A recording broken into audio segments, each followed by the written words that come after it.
When my best friend was being bullied by the school bully, I stepped in to help, but I was thrown off the building in retaliation and killed. My parents were utterly heartbroken and knelt at the school gates, begging for the truth, but my best friend, who was the eyewitness, stammered and said she fell by herself. She confessed to the school bully and was rejected, so she couldn't take it.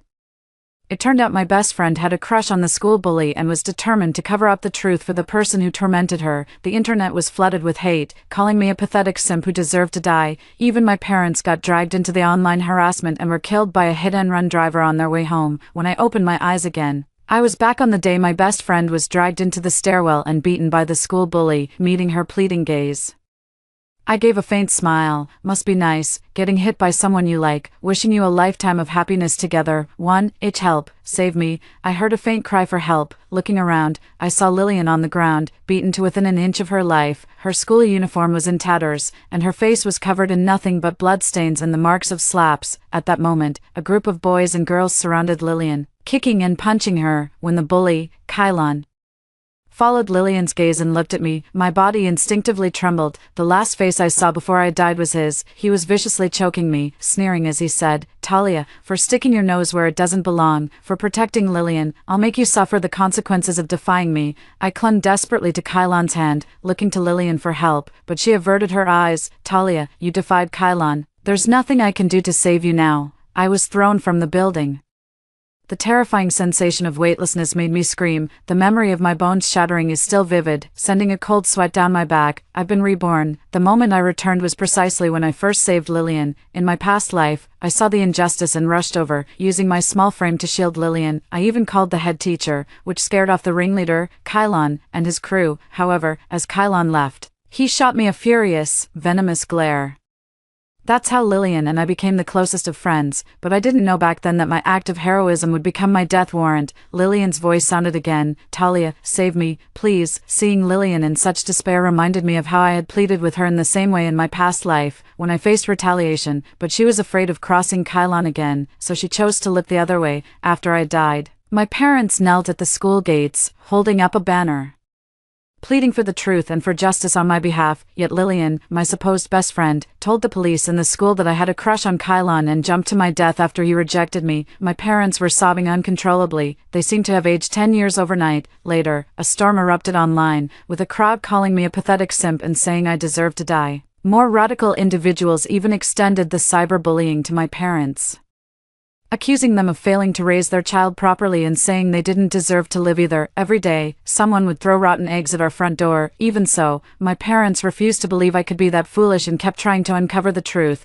The Sia family has a lot of influence in the city. The students at school, afraid of retaliation, all chose to keep quiet. Kylon was worried about being exposed and was also furious at my parents for not taking the hint.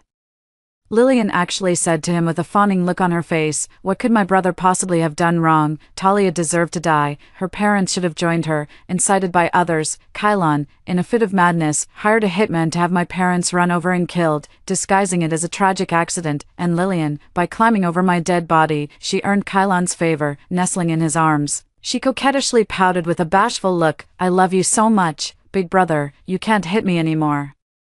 "Okay, actually, I've had a crush on you for a long time." Kylon pinched Lillian's chin with satisfaction. "I like obedient women." As the words faded, a deep kiss descended. That despicable pair actually killed my parents after I died and had the gall to live happily together. Back then, I was nothing but a lonely, wandering spirit. It was only upon witnessing the scene that I realized Lillian had long harbored a secret crush on Kylon, the bully. My thoughts snapped back to the present.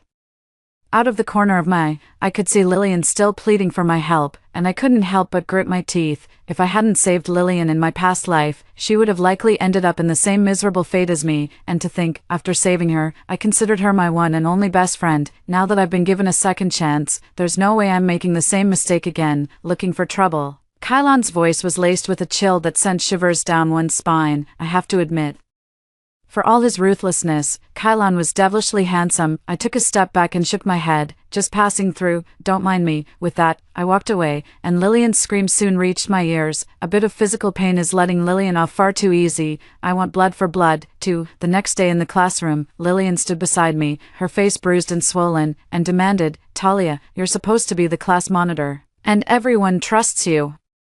Why didn't you help me when you saw I was being bullied?" This Lillian was a far cry from the timid, submissive girl she was around Kylon. I'd always known Lillian was a bully who preyed on the kind-hearted. She'd turn on anyone who showed her kindness. Hearing Lillian's voice, I didn't even look up, just kept working on my problems and said flatly, "If Kylon only bullies you and not others, you must have crossed him. I can't help you." They were the same words Lillian had said to me in my past life.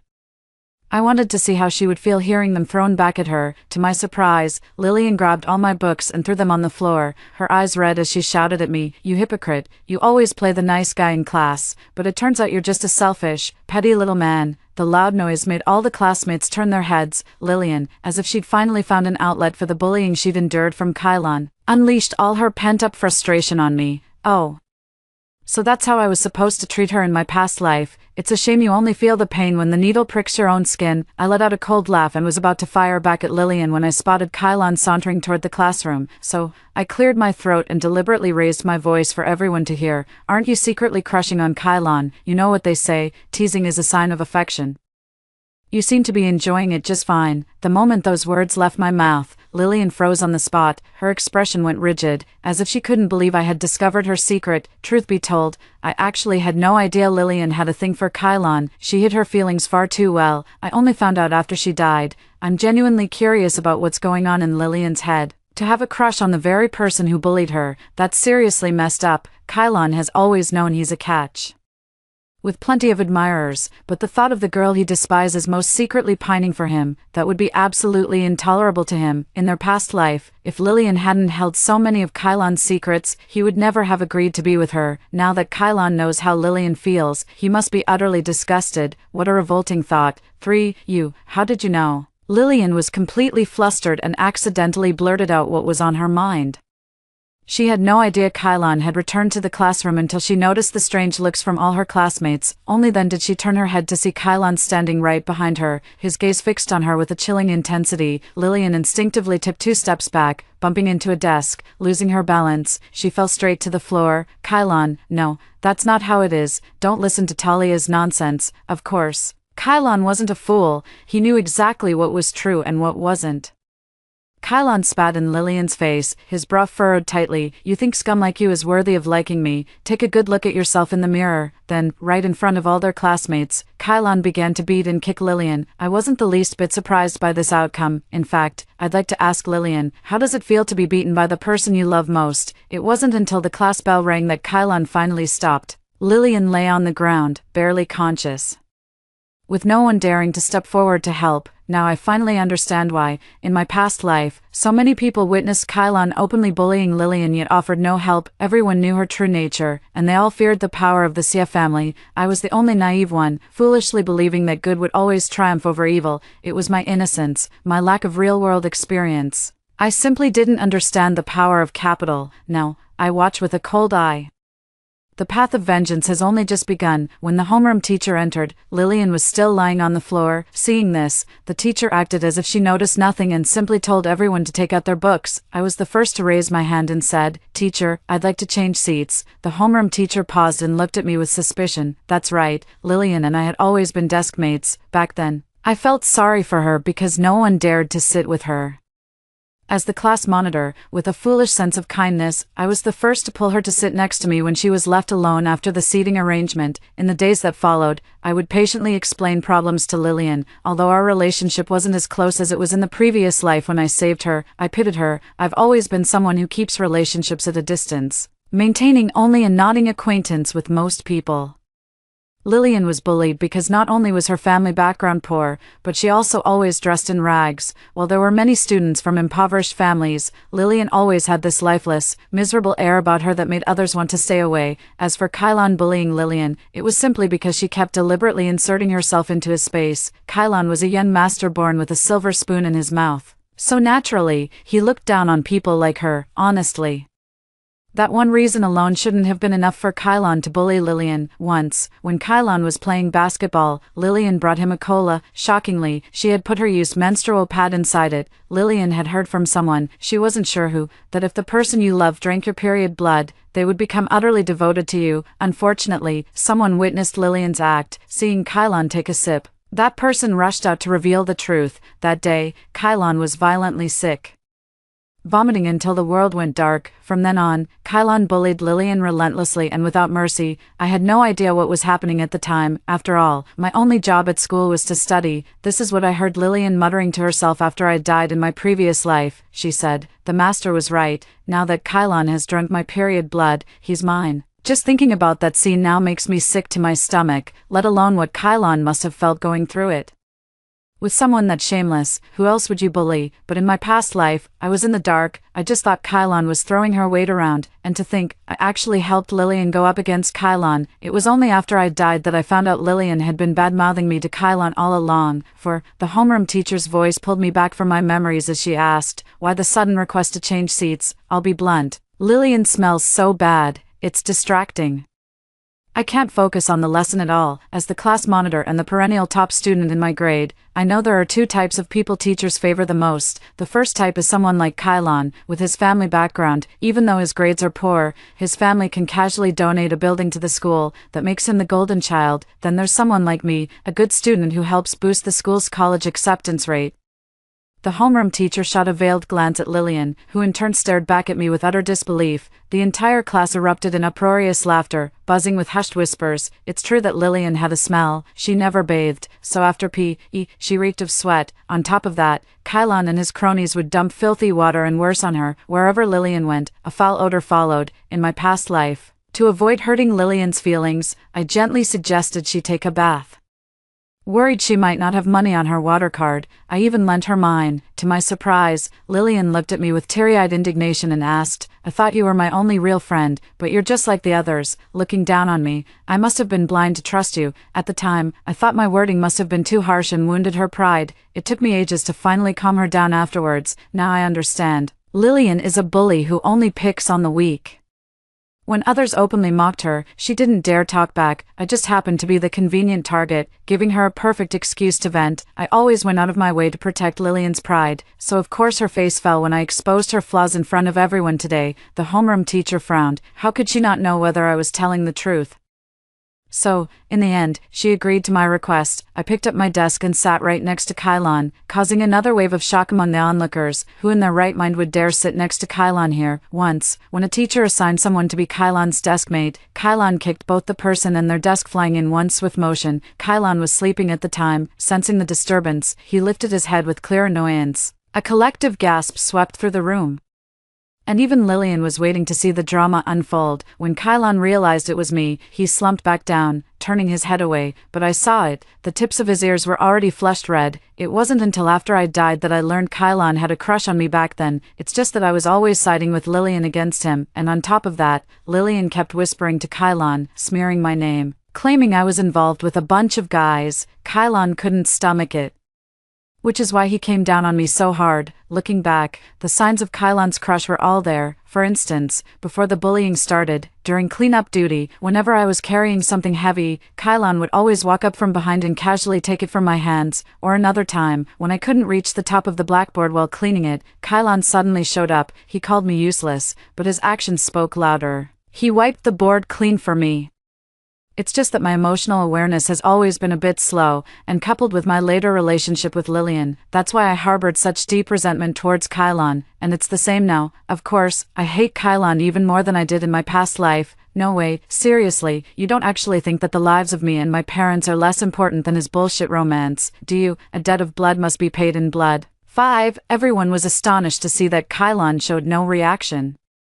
Lillian had already returned to her seat. I saw her clenching her fists so tightly she was about to snap the pen in her hand. A smirk tugged at the corner of my mouth as I gritted my teeth in silence. Getting close to Kylon filled me with utter disgust, but for the sake of my revenge, I had to endure it. After class, Lillian stormed over to my desk. "What's your problem, Talia? Humiliating me in front of everyone like that? Do you think just because we're from poor families we don't deserve any respect?" I sneered inwardly. It seems Lillian is still clinging to the days when I treated her well. Others might deserve it, but you don't. I enunciated each word deliberately, and Lillian's face gradually turned ashen. She seemed taken aback by my bluntness, left speechless with anger for a long moment. I can't believe I misjudged you. You're just like them, always looking at people through a biased lens." Lillian's voice must have been too loud. Because it woke Kylon up. He suddenly sat up, his face dark and stormy as he glared at her. You got a death wish, still haven't learned to shut your mouth. Was my last beating not enough for you? Kylon's voice was utterly terrifying. Whatever Lillian was about to say died in her throat. Her body trembled uncontrollably. She shot me one last resentful glance before slinking away in defeat. I flashed Kylon what I thought was a charming smile. Thank you. Kylon paused, a flicker of admiration in his eyes, and stammered, It's nothing, I didn't do it for you. She was just being too loud. I kept my smile. Well, thank you too. Maybe my gaze was too sincere, or maybe Kylon's heart was racing too fast, but he quickly lowered his head. If she bothers you again, just let me know. If I had to guess, Lillian was definitely looking our way by now. I deliberately reached out and plucked the fallen leaf from Kylon's hair. He jumped as if shocked, looking at me in confusion. What are you doing? How innocent. If it weren't for the grudge from my past life, I'd probably fall for a guy like Kylon. The sound Kylon made drew everyone's attention. They all seemed a bit fearful, their gazes a mix of schadenfreude, pity, and concern for me. I picked up the fallen leaf and gave it a little shake. You've got something on your head. Kylon's face flushed crimson. He quickly sat down and went to sleep without another word. I turned around and met Lillian's venomous gaze head-on. I must have turned too quickly, as she hadn't had time to look away. I shot Lillian a challenging look, watching as she snapped the pen in her own hand clean in two. This is just the beginning. I'm going to take everything and everyone Lillian cares about, and then slowly push her into hell. 6. Ever since I started sitting next to Kylon, he seems to sleep less. And he even asks me for help with math problems sometimes. Kylon is actually very smart. He just acts out to spite his father because the man is a womanizer who's given him a whole bunch of younger siblings. No one knows about these things but me. I've been quietly weaving myself into Kylon's life. He's grown increasingly dependent on me, and the look in his eyes has taken on a different, deeper feeling. But I haven't been idle with Lillian either. By my calculations, it's about time for her to show up, right on cue. Lillian stormed in and slammed a piece of paper right in my face. The paper was sharp, cutting my cheek. Something wet trickled down my face. I didn't need to look to know it was blood, but it was enough, just enough to stir a protective instinct in a certain someone. Talia, you bitch. How dare you cancel my financial aid? Don't you know how much I need that money? If I can't afford school, are you going to pay for it? Kylon wasn't around, so of course Lillian chose this moment to confront me. I sized Lillian up. She was sporting the latest fruit phone, and her clothes and shoes were gradually being replaced with designer brands. What money problems? Our school's financial aid is quite generous, around 50,000, so I deliberately let it slip in a conversation with others that Kylon likes girls who are all glammed up. She couldn't wait and took out a loan to buy all that stuff, probably because she was dead set on getting that scholarship. Then I followed Lillian to the mall, secretly took pictures of her buying all those luxury items, and sent them to our teacher. The teacher was furious and revoked her scholarship on the spot. Looks like Lillian got the notice and didn't dare confront the teacher. That's why she came looking for me. Seriously, when will this girl ever learn? Even though nobody liked Lillian, it was true that her family was struggling. We're all students. A bit of roughhousing is one thing, but deep down, we're decent people. We couldn't just let her drop out of school. After hearing what Lillian said, they started whispering about me. Who would have thought the class monitor, usually such a nice guy, would hold a grudge against Lillian and go after her like that? This time, the class monitor really went too far. Some of them were right. I was absolutely determined to make Lillian's life miserable.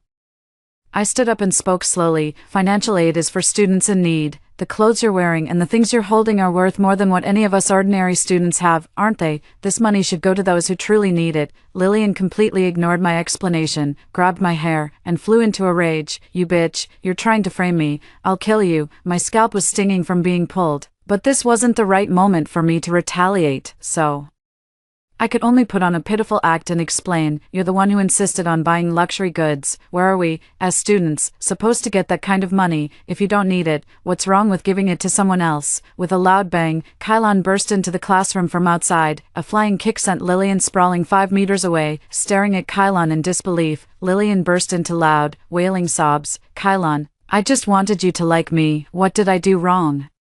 If it weren't for that bitch Talia stabbing me in the back, I could have become someone you'd respect. Kylon completely ignored Lillian, his focus fixed on my injured face. He took out a bandage and carefully applied it for me. You okay? Didn't I tell you to come find me if she ever bothers you again? With Kylon's little hero act just now, anyone with eyes could see he treats me differently. Yet Lillian's still living in a fantasy, if she had half a brain.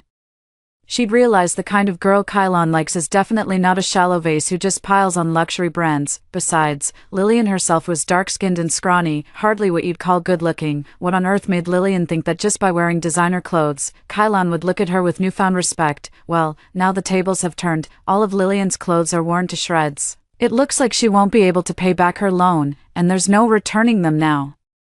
I lowered my head shyly, putting on an innocent air, and asked, Kylon, thank you, why are you so good to me? 7. The tips of Kylon's ears flushed crimson the moment he heard the question, and he turned his face away with a huff. I don't need a reason to dislike someone, and I need even less of a reason to like them. I quickly latched onto Kylon's point, raising my voice in feigned surprise. You like me? The whole class erupted at that, and Lillian could only glare at me.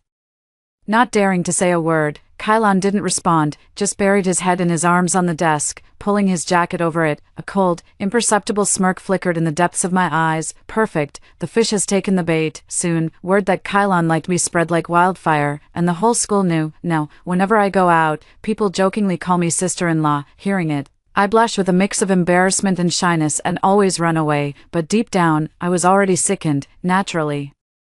Lillian was deeply upset to hear this news, but right now, she was in over her head, completely unable to repay the loan she owed. I gave the creditors her address, and they came knocking, with no collateral. The only loans she could get were high-interest ones from loan sharks who used violent collection tactics. The teacher couldn't handle it either, so they had no choice but to call Lillian's parents. Lillian's parents were already old and could only afford her education by working as street sweepers. When this whole mess happened, her father was so enraged he suffered a stroke, was hospitalized, and passed away in less than 2 weeks. As for Lillian's mother, the shock and anger caused her to have a stroke as well, leaving her paralyzed and bedridden. I feel absolutely no sympathy for Lillian's parents. My parents were innocent too, in their past life. They were only trying to seek justice and clear my name, and for that, Lillian schemed to have them killed. I can't possibly let Lillian off the hook just because I think her parents were innocent. Besides, were her parents really that innocent? After the incident blew up, Lillian had no choice but to take a temporary leave from school. I had plenty of time during this period to build a connection with Kylon. Kylon was very clingy. I knew it was because he'd been starved of affection for years. So I was extra attentive and caring, putting on an act like I couldn't live without him. The campus forum was flooded with photos and stories about Kylon and me. For a time, we became the campus's model couple. By the time we graduated from university, Kylon was completely and utterly mine. During our class reunion that evening at the karaoke bar, I caught sight of a familiar figure. She recognized us almost immediately and quickly turned her back. How could I possibly let Lillian slip away? So I feigned surprise and called out, Lillian, what a coincidence, we're having a class reunion, care to join us? Hearing my voice, everyone turned to look at Lillian. She was dressed provocatively, with heavy makeup. What she was doing there was painfully obvious. Well, if it isn't Lillian, look at you, all grown up and pretty, how about I pay you double to come have some fun with us? 8. Lillian was deep in debt to loan sharks, and with her mother bedridden, she was desperate for money.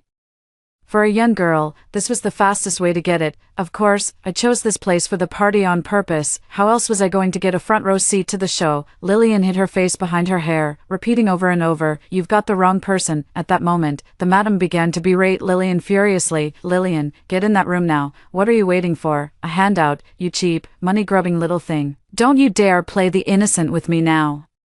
Even without seeing Lillian's face, I could tell her expression must be grim. It was clear from the conversation that Lillian was no longer just a hostess for drinks. From what the madam implied, she had started taking clients out, but even that felt like letting her off too easy. In my book, in the end, driven by the need to meet her quota, Lillian had no choice but to accompany us inside. We sang the songs she picked, and she poured the drinks while we drank. A few classmates who looked like they'd been in a car crash even started groping her. Lillian didn't dare resist, afraid of having her pay docked. Watching her get bullied like that, I only felt a sense of grim satisfaction. Occasionally, when Lillian glanced my way, I didn't avert my gaze. I met the malice and hatred in her eyes head-on. After all, in her eyes, I am the one who caused her tragic fate. So what? I did it on purpose. I'm a wicked spirit. Why should I do any good deeds? Kylon stayed by my side, treating me with the utmost tenderness. He fed me fruit, draped a jacket over my shoulders, and wouldn't let me drink, his eyes filled with nothing but gentleness. This only made Lillian despise me all the more. I excused myself to go to the restroom, but I had already slipped my spare phone under Kylon's seat. The call silently connected, just as I expected, the moment I left. Lillian immediately took a seat next to Kylon. I have to hand it to her. After the way Kylon treated her so horribly back then, she still had the guts to get close to him. Kylon, take me instead. Let me be with you from now on. Okay, I really can't take it anymore. What's so great about Talia? She's just a common tramp who's been passed around. I always used to see her checking into hotels with other men. I'm telling you the truth. Kylon, you have to believe me. Lillian really is a leopard that can't change its spots. In my past life, she spread those same filthy rumors about me to Kylon, which made him hold a grudge against me. Perhaps Lillian knew all along that Kylon liked me, but why would Kylon, in this lifetime, ever trust Lillian so easily? Every night, I would video call Kylon until I fell asleep, without missing a single day. He thought I couldn't live without him, just as I thought. A cold sneer came from Kylon over the phone. I had no idea what Kylon was doing, only hearing his sinister voice cut through. Lillian, it's been years since I taught you a lesson. Have you forgotten what it feels like to be beaten? This was followed by the sound of a shattering bottle, then the screams of the crowd, and the piercing screech of microphone feedback. The sound is perfect. I'm very pleased. I should be heading back now. 9. The moment I stepped into the private room, I saw Lillian on her knees, her face covered in blood.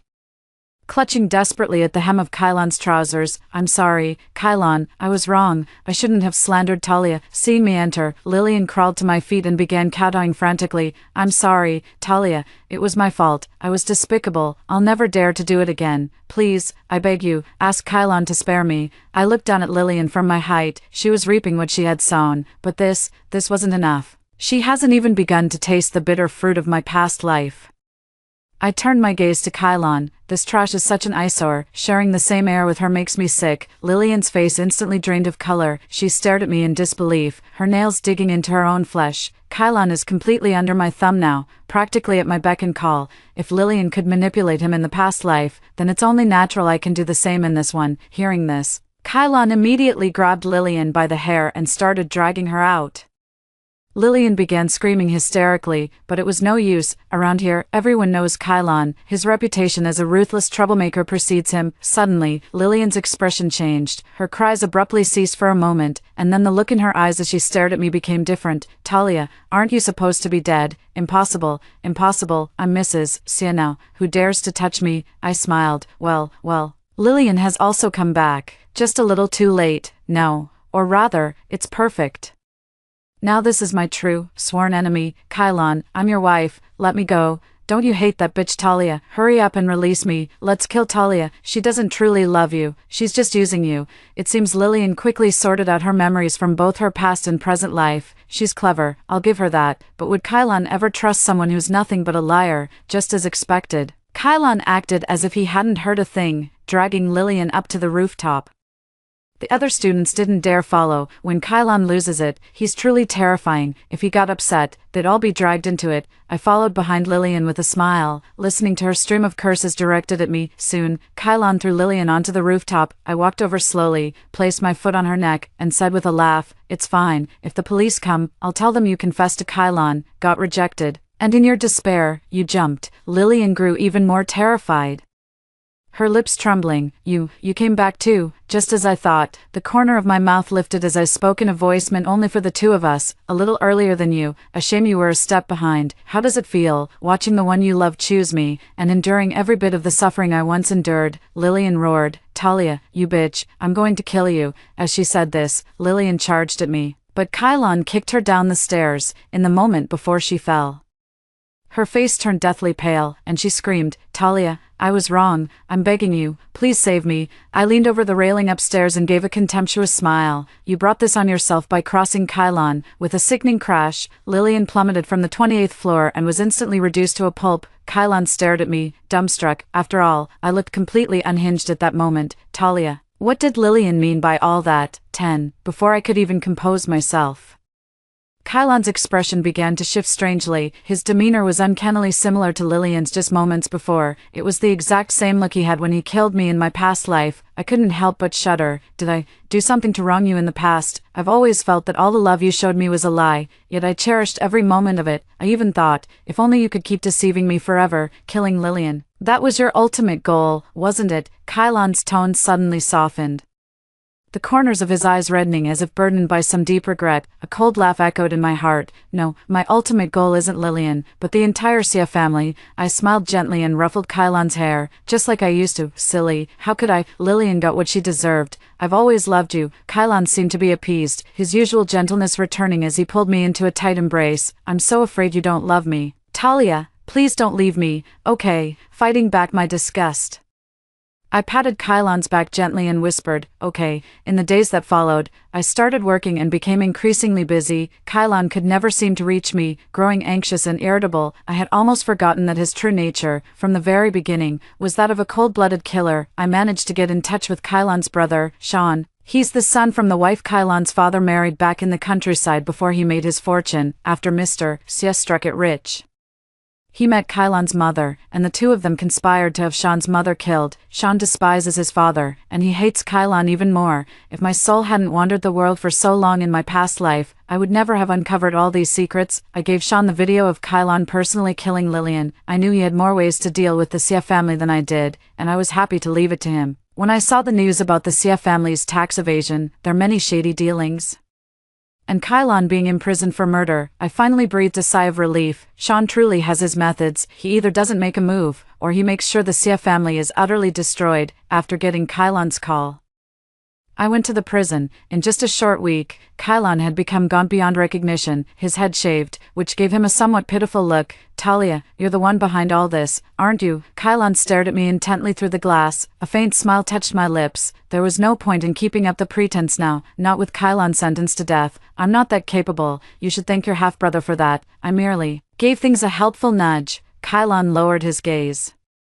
After a long silence, he finally spoke. I had a dream. In it, I bullied you, pushed you off a building to your death, and married Lillian. It was a terrifying dream, yet it felt so real, considering what Lillian said to you before she died. It's as if you saw it all coming. Look at her expression in her final moments. There's no trace of fear, only the grim satisfaction of vengeance fulfilled. My gut tells me that wasn't a dream, but something that really happened. Talia, tell me the truth. Did I do something to wrong you in the past? I never imagined that memories from a past life could surface in Kylon's dreams. A faint smile touched my lips. Yes, it all truly happened. The harm you did to me, killing me with your own hands, causing the death of my parents, it was all real. So, Kylon, the outcome you face now is exactly what you deserve. I expected Kylon to lose his mind, to rage and roar. Instead, he just smiled, a look of quiet acceptance on his face.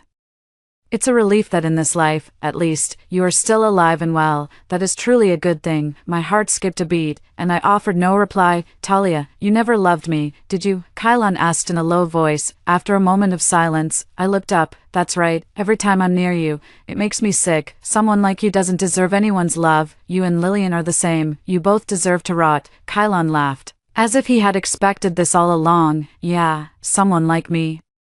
I don't deserve it. As the guard led him away, Kylon looked back at me, his eyes full of longing, his lips moving silently. Talia, you have to live a good life. If there's a next life, I promise I'll love you right. I shook my head, as if telling him, or perhaps telling myself, I don't want a next life with you. Let's never meet again. Story 2. After my father-in-law suffered a stroke and became paralyzed, my husband handed over his entire paycheck to my mother-in-law, Serena.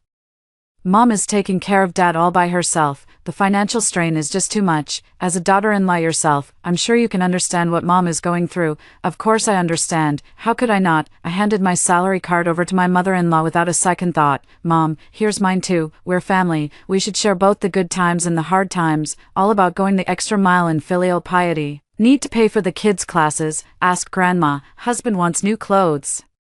Ask Mom for money, out of rice and oil. Go mooch a meal off the in-laws, utility and property fees. Have the mother-in-law foot the bill. After all, I handed my paycheck over to her. She should cover the expenses. In my past life, you all thought I wasn't filial enough. This time, I'll be the epitome of filial piety. Let's see who can outlast whom. I woke up with a pounding heart. Before me was the familiar off-white ceiling. With a faint crack in the upper right corner, I'm in my own home. I bolted upright in bed, tears streamed down uncontrollably, but I was supposed to be dead. My last memory from the previous life was in a hospital bed, with terminal liver cancer. The doctors gave me a month at most. Levi stood by the bedside, his eyes red and swollen, yet he didn't dare ask his mother for money to cover my treatment. My mother-in-law sat in the corner of the hospital room, sighing as she said, "We truly have no money left at home. It wasn't until I drew my last breath that I learned the truth from my brother-in-law's wife. 1. My mother-in-law has over $6 million sitting in her bank account. She's planning to buy a villa for my brother-in-law, yet I was told the family has no money and passed away prematurely without receiving my final chemotherapy treatment. What's even more absurd is that after I died, my son Noah was sent to a public kindergarten because with mom gone, money's tighter at home. While my brother-in-law's son still enjoys top-tier education at an elite private kindergarten. To think I've been reborn into this life. I rolled over and grabbed my phone. The date on the screen made my heart race. Today was the day Levi handed his paycheck over to his mother. In my past life, I could only weep silently before nodding in agreement. That was the beginning of my nightmare. The bedroom door was gently pushed open. Levi walked in with a grave expression. I know that expression all too well. On this very day in my past life, he wore that exact same look, hesitating to speak. He finally mustered the courage to make the request that would change my destiny. Serena, I need to talk to you about something. The familiar opening lines echoed in my ears. It felt as if time had reversed. A sudden chill crept up my spine. Painful memories from a past life flooded back like a tidal wave. I suppressed the turmoil of emotions within me, feigning ignorance. I asked, "What's the matter?" Levi sat on the edge of the bed, his body heat seeped through the quilt. I instinctively shrank back. How I used to cherish that warmth. Now it only makes me feel suffocated. Serena, he held my hand, his voice low and somber. You know Dad's condition. It requires long-term treatment. Mom is taking care of him alone, and the financial strain is overwhelming. I watched him hesitate to speak. A cold smirk forming in my heart. Levi was just like this in my past life.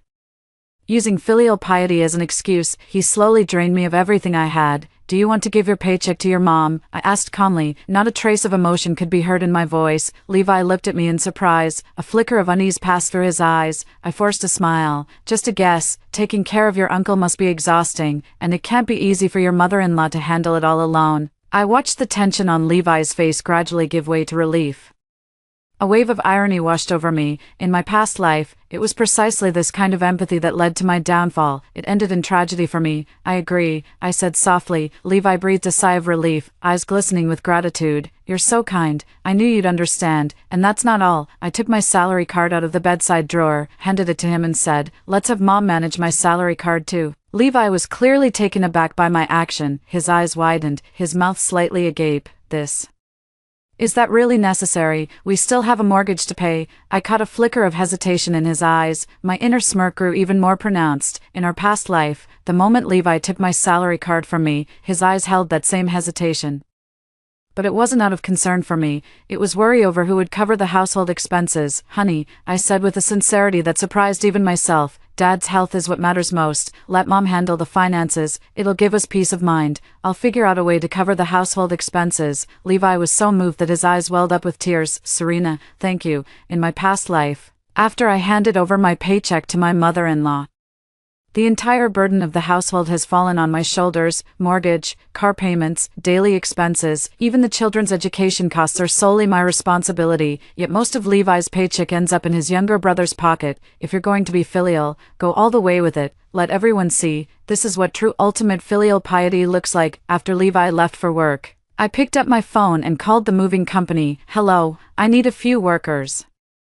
Please move all the appliances to another address this morning." After hanging up, I looked around the room. My gaze fell upon the 65-inch smart TV in the living room. That was something Levi and I scrimped and saved to buy. We wanted to create a cozy space to unwind after long days of hard work. In my previous life, this TV stayed with me for a full 5 years. Couldn't bear to replace it until it broke down completely. Meanwhile, my brother-in-law's family upgrades to the latest model every 2 years. The movers arrived right on schedule. Four burly men stood at the doorway looking puzzled. I smiled and opened the door, inviting them in. "Ma'am, are you sure you want to move all the appliances?" the lead worker asked with a furrowed brow. I nodded, my smile unwavering. "Yes, all of it, but these all look brand new." I let out a soft sigh, feigning melancholy. "These are for my in-laws.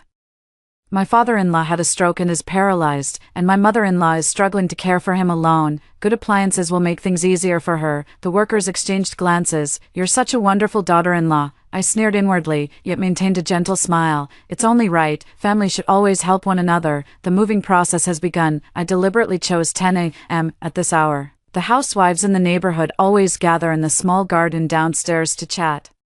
Sure enough, when the workers carried the 65-inch TV out the door, it immediately drew curious looks. "Serena, are you moving out?" Aunt Doris from downstairs poked her head out and asked. She's the neighborhood's well-known informant. Nothing escapes her notice. I stood at the stairwell entrance and deliberately raised my voice. "We're not moving. We're giving the appliances to my in-laws. My father-in-law is ill, and my mother-in-law has been working so hard caring for him.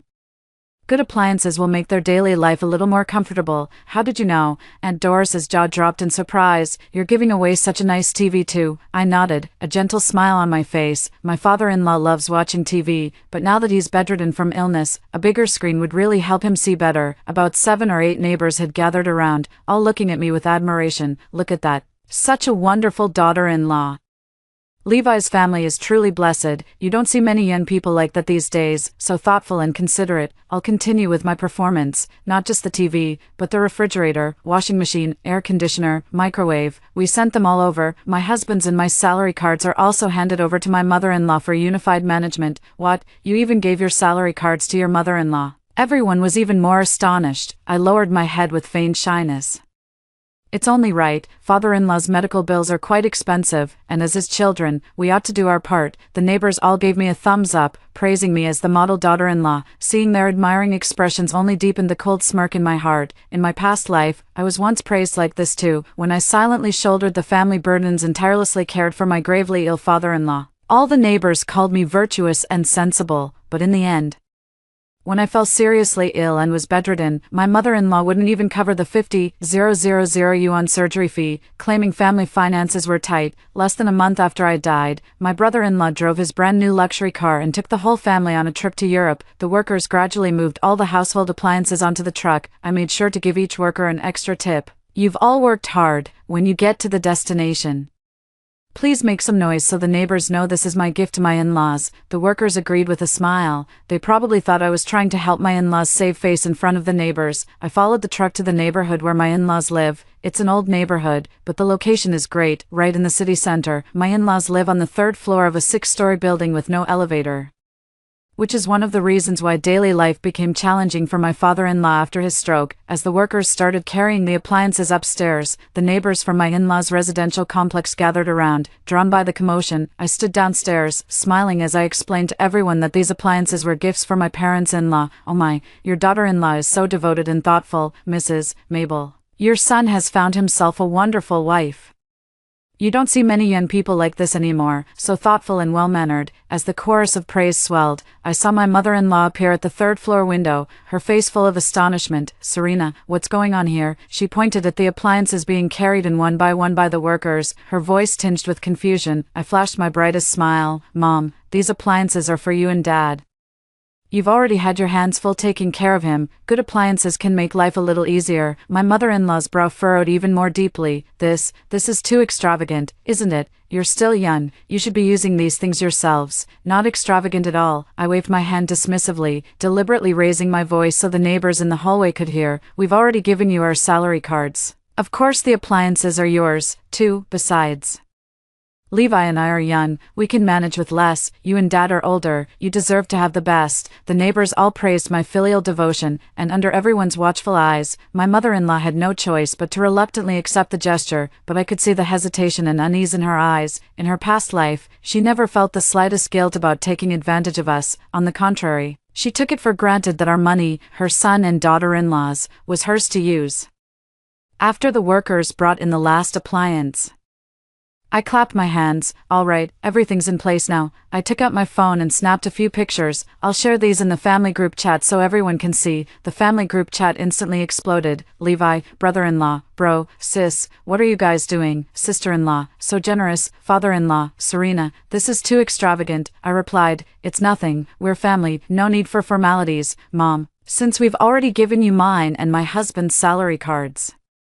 It's only right that you get the best appliances. We young folks can make do with less." My mother-in-law stood amidst the pile of brand new appliances, looking dazed, as if unsure how to react. "Serena, this, Mom, don't stand on ceremony. It's the least I could do." I glanced at my watch in feigned surprise. He gripped my hand tightly. "Oh my, it's already noon and I haven't even started preparing lunch." My mother-in-law said hurriedly, "Then hurry back and make some food, don't go hungry." Go back. Back where? There's not a single appliance left at home. I can't even cook. I paused, putting on an innocent expression. Mom, can I stay here for lunch? The expression on my mother-in-law's face instantly froze. It was already 3 p.m. when Levi rushed home in a frantic hurry. He pushed the door open and stood in the middle of the empty living room, completely stunned. The TV console that once held a 65-inch television stood completely bare. The refrigerator in the kitchen has vanished. And the microwave is gone too. Even the air conditioner in the bedroom was removed, leaving only a few holes in the wall. The entire house is left with only basic furniture and a few simple everyday items. In this lifetime, I won't repeat the same mistakes. Serena, did you really take all the appliances? His voice was filled with disbelief. I had just returned from my in-laws' place and was leisurely flipping through a magazine on the sofa. Hearing his question, I didn't even look up. Yes. I gave it all to Mom and Dad, but how are we supposed to live? He looked around blankly, as if he were in an unfamiliar space. I closed the magazine and looked at him calmly. We'll just go to Mom and Dad's place. We gave them all our money anyway. It's not like we can afford to buy anything new. Levi's expression shifted repeatedly before he finally lost his composure. What exactly are you trying to do? I stood up and walked over to him, wearing an innocent expression.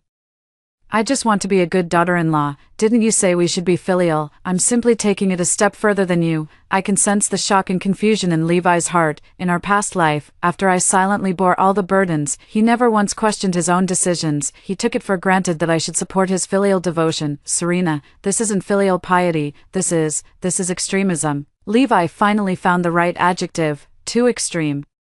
I'm just following your logic to its natural conclusion. You said to give your mom your paycheck, so I gave her the appliances too. You said to support our parents unconditionally, so I shifted all the burdens onto them. What's wrong with that? Levi was at a loss for words. He took a deep breath, trying to calm himself down. Serena, I just wanted to help out at home. I never meant to push all the burden onto them. So you're saying we give them our money?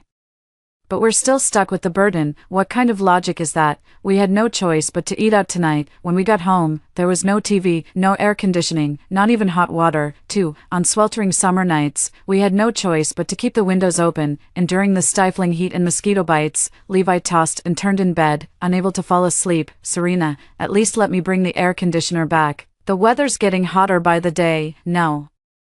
That would be so disrespectful to our elders. Levi finally couldn't hold back any longer. You did this on purpose, didn't you? You're punishing me for giving my paycheck to my mom. I didn't answer directly, but said softly, let's have breakfast at your parents' place tomorrow. Levi looked at me in surprise. What? I retorted with a smile. We gave all our money and appliances to your parents, and we can't even get a free meal. Levi was left speechless. Early the next morning, I dragged a still groggy Levi to my in-laws' house. The knocking persisted for quite a while before Grandma finally answered the door. She was in her pajamas, her hair slightly disheveled, clearly not expecting visitors so early. Seeing it was us, she froze for a moment. Serena, Levi, what brings you here so early? I replied with a smile. Mom, we don't have any working appliances at home, can't even make breakfast. Had to come mooch a meal off you.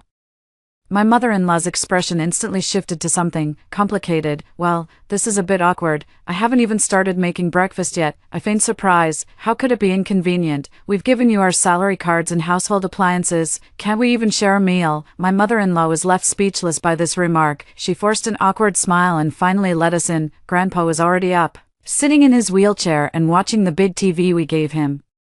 He seemed a bit surprised to see us. Serena, Levi, you're here so early. I walked over warmly and pushed his wheelchair toward the dining room. Dad, we're here to mooch breakfast. There's nothing left at home. We even gave you our last pot for making congee. Father-in-law's face showed a complex mix of emotions. He seemed to want to say something, but swallowed his words. Breakfast was a simple meal of hastily prepared rice, porridge, and pickled vegetables. I savored every bite and made sure to compliment her. Mom, your cooking is amazing, way better than anything I could make. My mother-in-law forced a faint smile. Oh, it's nothing, just something I threw together. I'll carry on with my performance. How about this? We'll come over for meals every day from now on. Your cooking is so delicious. Both Levi and I are craving it. No sooner had the words been spoken than Levi choked on his porridge and started coughing violently. The old woman's expression grew even more grim. Come every day? That doesn't seem quite right, does it? I tilted my head, looking completely innocent. Why not? We've given you all our money. Shouldn't you be the one taking care of us? The old woman was left speechless and could only force a weak smile. Well, if you'd like to come over, just come ahead. After breakfast, I showed no intention of leaving. Instead, I proactively helped with household chores at my in-laws' place, washing dishes, mopping the floor, giving my father-in-law a massage. I did everything diligently, but with everything I do, I can't help but exclaim out loud, "Mom, look how filial I am. I gave you my entire paycheck, and I'm even helping with the housework. Dad, we bought this TV, pretty comfortable to watch, right? Honey, see how forward-thinking I was giving your mom my salary card. Now we get to freeload meals and a place to stay." Mother-in-law's face grew increasingly sour, but with both father-in-law and Levi present, she couldn't exactly make a scene. When lunchtime rolled around, it was only natural for me to stay and eat. After the meal, I glanced at my watch and said pointedly, "Gosh, it's sweltering out. Mom, would it be alright if I took a shower? Our water heater's on the fritz." My mother-in-law was practically grinding her teeth. I spent the whole day lingering at my in-laws' place without any intention of leaving, watching TV, scrolling through my phone, helping with chores, chatting with my father-in-law. It felt like this was actually my home. That evening, Levi tried to pull me aside to go home, but I just looked at him, completely baffled. What's the point of going back? There's nothing at home anyway, might as well stay here. Levi looked at me helplessly, his eyes pleading, "Serena, don't be like this."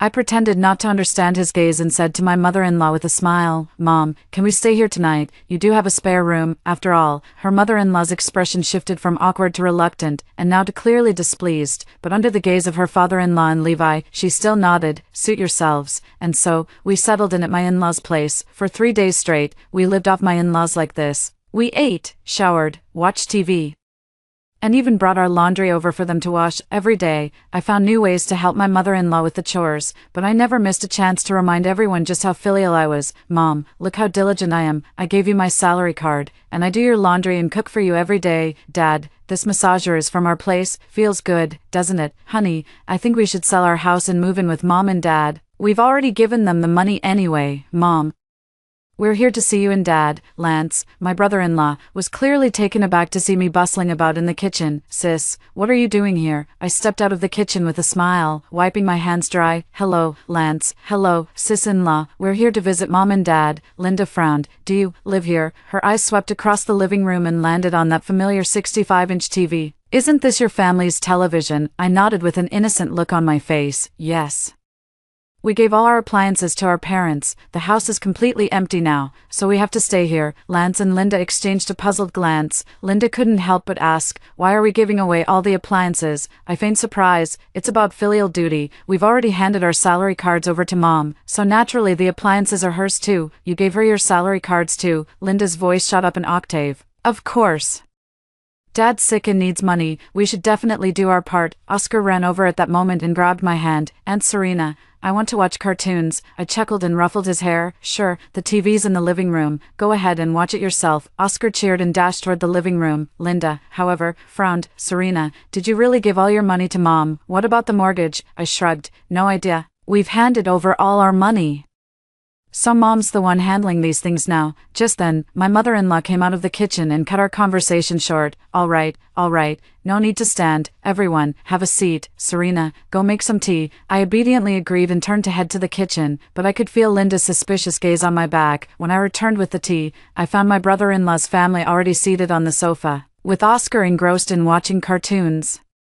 I set the tea on the coffee table and asked with a smile, "Auntie, how's work been lately?" Linda forced a smile. "It's all right, just busy. Being busy is a good thing. It means your work matters." I paused, then added deliberately, "Not like me. My paycheck goes straight to the family anyway, so whether I work or not doesn't really matter." Linda's expression grew even more peculiar. Lance cleared his throat, trying to change the subject. "Mom, how's Dad feeling today?" The mother-in-law sighed. "Same as always, still confined to the wheelchair. The doctor says he needs rehabilitation therapy, but the cost is just too high." I chimed in right away. "Mom, don't worry about the cost. We've given you both mine and Levi's salaries. It's more than enough for Dad's rehabilitation." My mother-in-law smiled awkwardly. "Yes, it's so good to have you both." Just then, Oscar suddenly called out, "Mom, I'm hungry." Linda glanced at her watch. "It's already 3 o'clock. We really should grab a bite to eat." She turned to her mother-in-law. "Mom, is there anything to eat at home?" Her mother-in-law stood up. "There's some fruit in the fridge. I'll get it. I got there first." "Mom, please stay seated. I'll get it." I walked into the kitchen and opened the refrigerator, the double-door model we had given them. It was packed with all sorts of food, fresh fruit, milk, yogurt, snacks, you name it, in my past life. Every time I visited my in-laws, the fridge was always stocked with just simple vegetables and some leftovers. My mother-in-law would always say, "Times are tight, we need to be frugal," but when my brother-in-law and his family came to visit, the fridge would miraculously be filled with all sorts of delicious food. In this life, the situation remains exactly the same. I brought out a plate of cut fruit and took out a few boxes of premium pastries. I saw all of these in my in-laws' fridge yesterday. My mother-in-law claimed they were gifts from the neighbors. Carrying the food back to the living room, I placed the pastries in front of Oscar. "Oscar, try this, it's really delicious." Oscar's eyes lit up, and he immediately reached for it. Linda stared at the box of pastries in surprise. "Isn't this from that viral bakery in the east side? These cost over 100 yuan per box." I feigned surprise. "Wow, this is so expensive, Mom. You're really splurging on Oscar with such pricey treats." My mother-in-law looked a bit awkward. This was a gift from a friend." I nodded with an innocent look on my face. "Oh, I see, that works out perfectly. Noah's training course fee is due tomorrow. It's 800 yuan, Mom. When would be a good time for you to send it over? What kind of course costs over 5,000 yuan? My mother-in-law asked in surprise. I shrugged. "Piano lessons. Noah's really got a natural talent for it. The teacher says we should nurture it properly." "That's so expensive." Grandma frowned. I pretended not to understand. "Mom, you don't think it's too expensive, do you? Oscar is already enrolled in 3 tutoring programs, and the monthly tuition adds up to nearly 10,000 yuan. Linda's expression changed, and she shot me a sharp glare. My mother-in-law quickly stepped in to smooth things over. "Of course it's not too expensive. Noah is my own grandson, and his education is absolutely important." "That's good," I said with a smile. "I was worried you might think it's too expensive. After all, we've given all our money to you, so naturally you'll be covering the children's education expenses." I cut her off. The atmosphere in the room instantly turned awkward. My brother-in-law and his family exchanged uneasy glances, clearly taken aback by my directness. My mother-in-law's face flushed with alternating shades of pale and red, yet she couldn't refuse in front of everyone. This is exactly the effect I was going for. In my previous life, my brother-in-law's son Oscar attended the best kindergarten in the city, with tuition costing nearly 10,000 yuan per month. Meanwhile, my son Noah was sent to an ordinary kindergarten due to financial constraints at home, and couldn't even afford the most basic extracurricular classes. Oh, by the way. I suddenly remembered something and turned to my brother-in-law. "I heard you're planning to buy a new car soon." Lance was clearly taken aback. I've been considering it. "Actually, what kind of car, and what's your budget?" I looked at them with curiosity. I blinked. Lance seemed a bit uncomfortable. "A BMW 3 Series, probably around 300,000 yuan or so. Not bad at all." Being able to afford such an expensive car, looks like my brother-in-law's career is really taking off. Lance forced a smile. "Not bad, I guess." I pressed further. "Paying in full or taking out a loan?" "Well," Lance glanced at his mother-in-law and hesitated, his words faltering. 3. I caught that look instantly and smirked inwardly. "Don't tell me Mom helped you with the down payment?" I asked pointedly. The room fell silent in an instant. My mother-in-law hurriedly tried to explain. "Serena, don't overthink it. Lance's work isn't going well. He needs a nice car to meet with clients." "I understand." I cut in, still smiling. "It's only natural for a mother to dote on her youngest son. I'm just curious, was the down payment you helped him with from Levi's and my salaries?" The words exploded like a bomb in the living room. Lance's face instantly flushed crimson, while Linda looked utterly stunned. Even Oscar, who had been watching TV, noticed the adult's strange behavior and turned around in confusion. The elderly woman's lips quivered, but no words came out. I maintained a gentle smile. "As if we'd just been discussing the weather. Mom, it's really fine. We've given you the money, so how you spend it is entirely up to you. I just wanted to double-check since it involves our family finances." The visit from my brother-in-law's family became the tipping point. After they left, my mother-in-law immediately called me into the bedroom, with a stern expression. "Serena, what on earth are you trying to do?" I put on an innocent face. "Mom, I don't understand what you mean." My mother-in-law lowered her voice, a flash of anger in her eyes. "You moved all your appliances here, stay here every day, and even say those things in front of Lance." I kept my smile and said, "Mom, which part of what I said was wrong? Levi and I did hand over our salary cards to you. Noah does need to pay for the training course. My brother-in-law is indeed planning to buy a new car. These are all facts. What did I do wrong?" My mother-in-law was left speechless by my response. After a long pause, she finally managed to say, "You know what I mean. You're deliberately trying to embarrass me." I let out a soft sigh, my expression sincere. "Mom, you've misunderstood. I'm just doing what's expected of a daughter-in-law, showing respect and care for my in-laws. We'll give you all our money, hand over our appliances, and come keep you company every day. Isn't this exactly what you wanted?" A flicker of unease crossed their eyes. When did I ever say I wanted you to move in every day? You never mentioned that, I nodded, but taking our salary cards means you're responsible for our living expenses, isn't that right? We have no money for groceries, utilities, or even basic appliances to cook and do laundry. If we don't come to you, where else can we go? My mother-in-law took a deep breath. She seemed to be struggling to keep her emotions in check. Serena, this can't go on, I nodded. I feel the same way.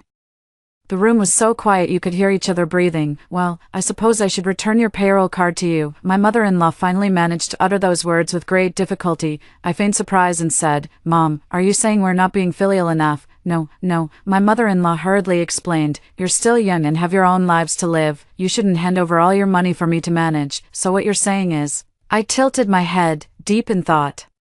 We can get our salary cards back, but we'd still need to give you a fixed monthly allowance. Is that it? My mother-in-law nodded with relief. Yes, that's better for everyone. I tilted my head and thought for a moment. What about the appliances? I chuckled. Take those back too, she added almost eagerly. You're still young and deserve a comfortable living situation. I shook my head with a serious expression. No, the appliances have already been gifted.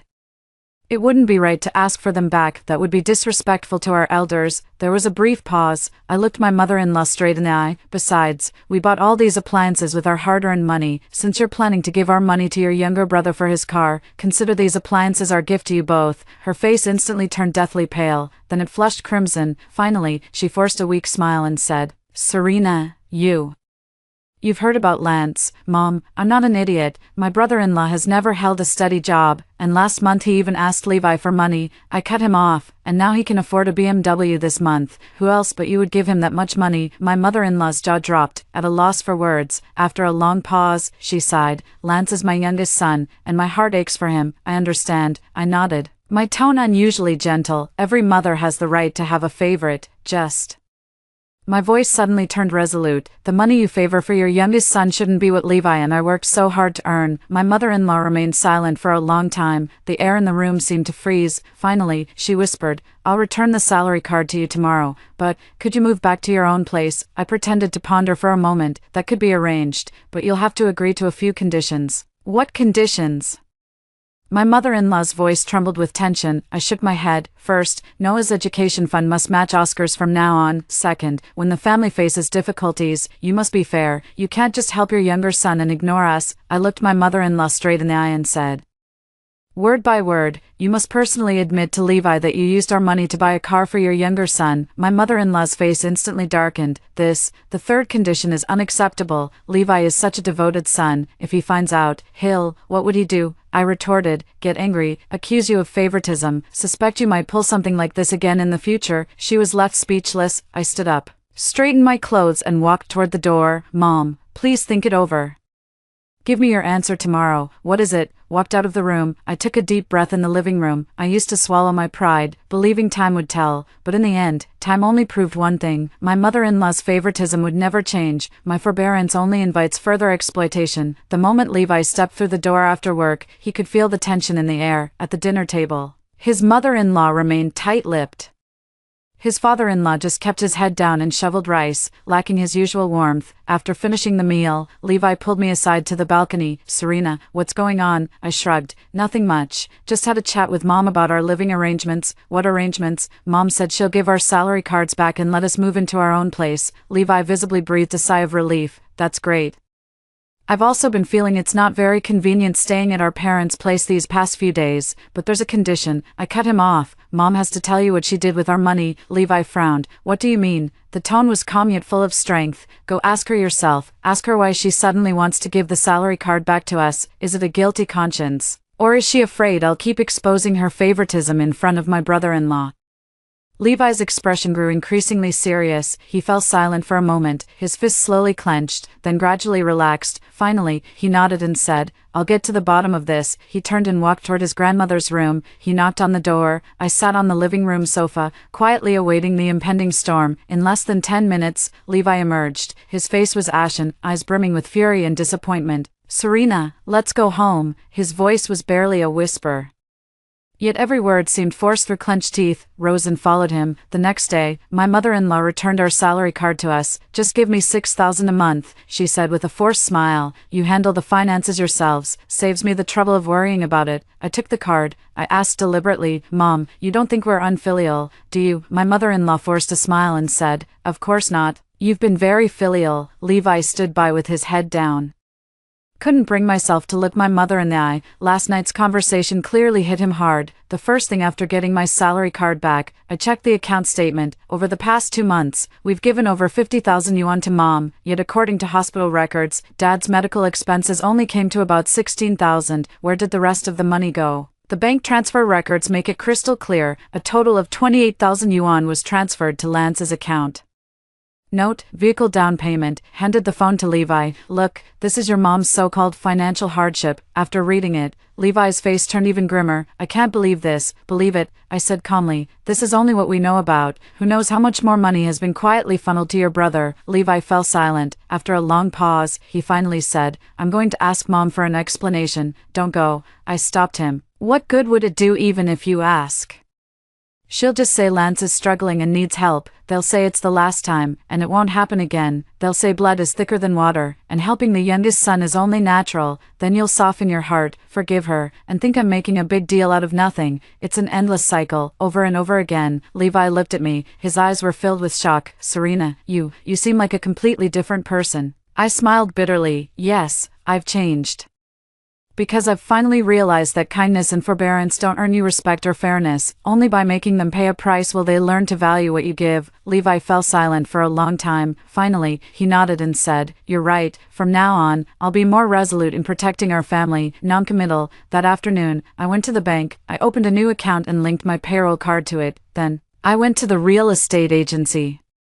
Inquired about the process of selling the house. On my way home, I got a call from my brother-in-law. "Sis, do you have a moment to talk?" He sounded a bit off. I let out a cold laugh. "Get to the point. It's about buying a car." He stammered hesitantly. "I'd like to explain." "No need to explain." I cut him off. "You used our money to buy a car without a shred of guilt. I'm just curious, if I were sick and needed money, would you be just as willing to sell the car to save me?" "Thought so?"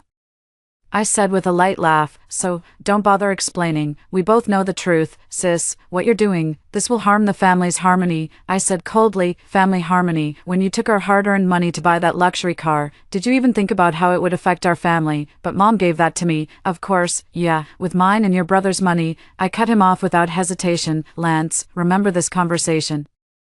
If I ever need money to save my life and you refuse to help, you'll regret it for the rest of your days." With that, I hung up the phone. After Levi returned, I was packing my clothes. "What are you doing, Serena?" he asked in surprise. Without looking up, I said, "Moving out." "What? Why?" I stopped what I was doing. I looked him straight in the eye. "Levi, I want a divorce." I stood frozen in place. "A divorce? Why? I thought we'd settled this. I got the salary card back, and I know the truth now." "Is that all?" I sneered. "You think getting your paycheck back solves everything? Your mother used our savings to buy your brother a car. This isn't just about money, it's a clash of values. In her eyes, your brother will always matter more than us, and you'll always make excuses for her actions. I don't want to waste my life in a family like this." Levi argued urgently. "Serena, that's not how it is. I've made it clear to Mom, and she promised nothing like this would happen again." "Promised?" I scoffed. "Just like she promised the family was struggling and needed our money to get by. For, Levi, we've been married for 5 years, and your mother's favoritism has never changed. She always uses our money to support your brother's family, and you always choose to forgive her. To believe her next lie. I'm tired. I don't want to play a supporting role in this farce anymore." Levi was kneeling before me, tears streaming down his face. "Serena, please give me another chance. I promise I'll change. I'll protect our home." My heart had already turned to stone. "It's too late. Once trust is broken, it can never be mended. I've prepared the divorce papers. Let me know if you'd like to make any changes." I handed him a document. It stated that I waive my right to any claim on the property. I'm only taking what's mine, my personal belongings and savings. Levi stared at the agreement in disbelief. "That's it? You don't want the house, no compensation?" I nodded calmly. "Yes, I just want a clean break from all this." "But, why?" I gave a bitter smile. "Because I don't want to have any more ties with your family. Since you bought the house, you should keep it." Levi looked at the agreement. Suddenly he asked, "What about Noah?" This was the most painful decision for me, I said. He stays with you. Levi was so shocked he nearly jumped to his feet. Are you really giving up on your own son? I fought back tears. It's not that I don't want him, it's that I can't keep him. I'm about to leave this city with no stable place to live or source of income, but you have your parents' support and can provide him with a better life. At least he still has a whole family. Levi couldn't understand my decision. Serena. What's wrong with you? Why are you acting like this all of a sudden? I wanted to tell him about my past life. Tell him I've already died once and seen through the true nature of this family, but I know he won't believe it, so I simply said, because I've finally realized that some wounds, once inflicted, can never be healed. I don't want to wait until my final moments, only to realize I've wasted my entire life trying to please people who would never truly care about me. Levi stared at me, dumbfounded, as if seeing me for the first time. Just give me some time, he finally said. Let me prove that I can change. There's no need. The mistakes of the past have already been made, and I don't want to relive future tragedies. I'll move out tomorrow. Let me know when you've made up your mind, and I'll come sign the papers. I was just about to move out when my mother-in-law showed up. She stood at the doorway with a conflicted expression and said, Serena, we need to talk. I invited her in and poured her a glass of water. I nodded. The mother-in-law glanced around the room, seeing the packed suitcase. A look of understanding dawned on her face. Levi told me, you're getting a divorce. I nodded. Yes. Why? Just because I gave the money to Lance? Mother-in-law asked bluntly. I chuckled. Not entirely, but it was the last straw. In your heart, your younger son will always matter more than us. The money Levi and I worked our fingers to the bone for just ended up funding your son's luxury car, yet my child is deprived of proper educational resources because the family is struggling financially. Such family dynamics mean absolutely nothing to me. My mother-in-law sighed. Serena, I admit I was wrong. I shouldn't have taken your money to help Lance, but is this really grounds for divorce? We could start over. Suddenly laughed. Mom, you know what? Right before I decided to get divorced, I had a dream. I dreamed that I became seriously ill and needed surgery. You said the family had no money left and couldn't support me. In the end, I died alone in a hospital bed, and yet after my death, you pulled out over $6 million to buy a villa for your younger brother. My mother-in-law's face suddenly changed. What nonsense are you talking? I looked her straight in the eyes. I'm not making this up. The dream felt so real, so vivid I could actually feel the agony of dying. That's why I decided to change my fate before tragedy strikes. The old woman fell silent for a long time. His expression kept shifting between gloom and clarity. Finally, she spoke, her voice trembling slightly. Serena, how did you know about Lance wanting to buy a villa? My heart skipped a beat. What? The mother-in-law instinctively covered her mouth, clearly realizing she had let the cat out of the bag. So it wasn't a dream. My brother-in-law really wants to buy a villa, and you're actually setting aside money for him. The mother-in-law frantically explained. It's not what you think. Lance did have his eye on a house, but I never agreed to help him. Oh really? I asked sarcastically. Just like how you didn't agree to help him buy a car. My mother-in-law was left speechless. I pressed further. Where did this money come from? Is it mine and Levi's hard-earned money? My mother-in-law fell silent. I nodded. That silence spoke volumes. A chill ran down my spine. It all felt too familiar, like a script from a past life playing out again. Mom, please go, I said wearily. There's nothing left for us to talk about. But my mother-in-law refused to leave. Serena, please don't get a divorce. For Noah's sake. I cut her off. Don't use the child as an excuse. Do you actually care about Noah? Or are you just using him to keep me tied down? Of course I care about him. He's my own grandson, I sneered. Oh really? Then why are his clothes always worse than his cousin's? Why is it that when he gets sick, you tell him to just drink more water, but when his cousin catches a cold, you rush him to the best hospital? Why do you say it's too expensive when he wants to join a hobby class, but his cousin gets to attend the best children's program in the city? My mother-in-law was at a loss for words. After a long pause, she defended herself. That was a different situation. Yes, it certainly is a different situation, I said sarcastically, because Noah's parents gave all their money to you, and you used it to spoil your other grandson. My mother-in-law was left speechless by what I said. Her face turned pale, then flushed with anger. I answered the door. It was Noah's kindergarten teacher, Miss Serena. Hello, I'm Noah's homeroom teacher. This is the tuition notice for next semester, totaling 500 yuan. I took the notice. Said with a smile, thank you, teacher, but you'll need to give this to his grandmother. I pointed to the elderly woman inside the room. She's the one who manages all our household finances. The teacher looked somewhat surprised, but they still came in and explained the tuition situation to my mother-in-law. My mother-in-law glanced at me awkwardly, finally had to relent. All right, I'll take care of it. After seeing the teacher out, mother-in-law's expression darkened further. Serena, You're deliberately trying to embarrass me. I'm just telling the truth. Aren't you the one managing our finances? Naturally, you should be the one paying for the child's tuition. The mother-in-law took a deep breath. All right, I admit I was wrong. I'll treat Noah better from now on and be fair to everyone. But please don't get a divorce, okay? It's too late. Some wounds, once inflicted, can never be healed. I've finally seen this family for what it really is. I won't stay and humiliate myself any longer. My mother-in-law's expression suddenly darkened. Serena, don't push your luck. If you insist on getting a divorce, don't blame me for what happens next, I sneered. And what exactly do you plan to do? Noah is a grandson of the Levi family. If you get a divorce, don't even think about taking him with you, my mother-in-law threatened. I looked at her calmly and said, I never intended to take him with me in the first place. My mother-in-law was stunned. What? I'm giving up custody, I said, looking her straight in the eye. It's not that I don't love our child, but I don't want him to get caught in the crossfire of our conflicts, rather than letting him grow up in the shadow of your favoritism. It's better for me to leave and give him a fresh start. My mother-in-law stared at me in disbelief. You're really sure about this? I nodded. I'm sure. My mother-in-law fell silent for a long while. Finally, she sighed and said, Serena, you've changed. Yes, I have changed, I replied with a faint smile, because I've finally realized that some people will never truly care for you, no matter how much you give. In that case, why keep putting yourself through this?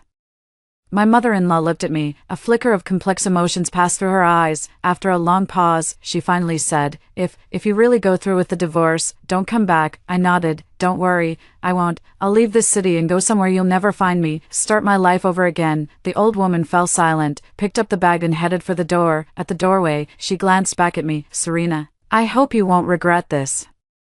The only thing I regret is not making this decision sooner. The divorce proceedings went more smoothly than I had expected. After struggling with the decision for a week, Levi finally signed the agreement. We met at the entrance of the Civil Affairs Bureau. He looked much more haggard, with dark circles under his eyes and an unshaven face. Serena, can you really not reconsider? He pleaded one last time. I shook my head. The decision has been made, Levi. It's for the best for both of us. But what about Noah? He's only 4 years old and needs his mother. I fought back tears. I'll visit him regularly, but you should take custody. He has a father, a grandmother, a grandfather. Living with his father and a complete family is better for him than being with a single mother. Levi closed his eyes in anguish. I just don't understand how things ended up like this. Then I simply turned and walked into the Civil Affairs Bureau. I moved into a small apartment. And so began my new life. After the divorce, I regularly visit Noah, but I never step foot into Levi's family's home. We always meet at a park or playground. Levi drops off the child and quietly leaves. Mom, when are you coming home? He asked innocently. I didn't know how to respond. How do you explain the concept of divorce to a 4-year-old? Mom, can't come home for a while, I said softly. But Mom will come visit you often. Okay. Noah nodded. He seemed to accept that explanation. But then he said something that broke my heart. Mom, Grandma said you don't love us anymore, and that's why you left. Is that true? I stared at my son in disbelief. I was at a loss for words. How could my mother-in-law say such things about me in front of the child? No, sweetheart, that's not it. I held him tight, my voice choked with emotion. Mommy loves you so much, always and forever. Mommy left because of some grown-up problems. It has nothing to do with you. Noah nodded with a look of half-understanding. Will you come back? Yes, sweetheart, I told a little white lie. Once Mom takes care of a few things, I'll come back to see you. After seeing Noah off, I sat alone on the park bench, tears streaming down my face. Leaving my child was the most painful decision I have ever made in my life, but I knew it was a necessary sacrifice. Just as I was lost in my sorrow, a familiar figure approached. It was Levi. After a moment of silence, he spoke. Serena, there's something I need to tell you. I wiped my tears. What is it? I checked Mom's bank account, he said in a low voice. Found a deposit under her name, 3 million. That number felt all too familiar. In her past life, my mother-in-law used this very money to buy a villa for my brother-in-law. Where did she get so much money? I pretended not to know. Levi gave a bitter smile. Most of it came from my father's retirement fund and her pension savings, but a portion of it was money we've been giving her over the years. She kept saying the family was struggling and needed our help, but in reality, she'd been saving it all up to buy a house for Lance. I let out a cold laugh. Not surprising in the least. Levi looked at me. His eyes were filled with regret. You knew all along, didn't you? That's why you divorced me without hesitation. I didn't answer directly, just shot back. So what's your plan now? I've laid all my cards on the table with her. Levi's voice was resolute. Tell her she won't see another dime from me. Noah's child support will go directly into a dedicated account, managed by me personally. I nodded. I told her that if she dares to badmouth you in front of Noah again, I'll move out with the kids. I looked at him, somewhat surprised. You've changed, Levi said with a bitter smile. Yeah, I have changed, because I finally understand that with some things, compromise only invites more greed, Serena.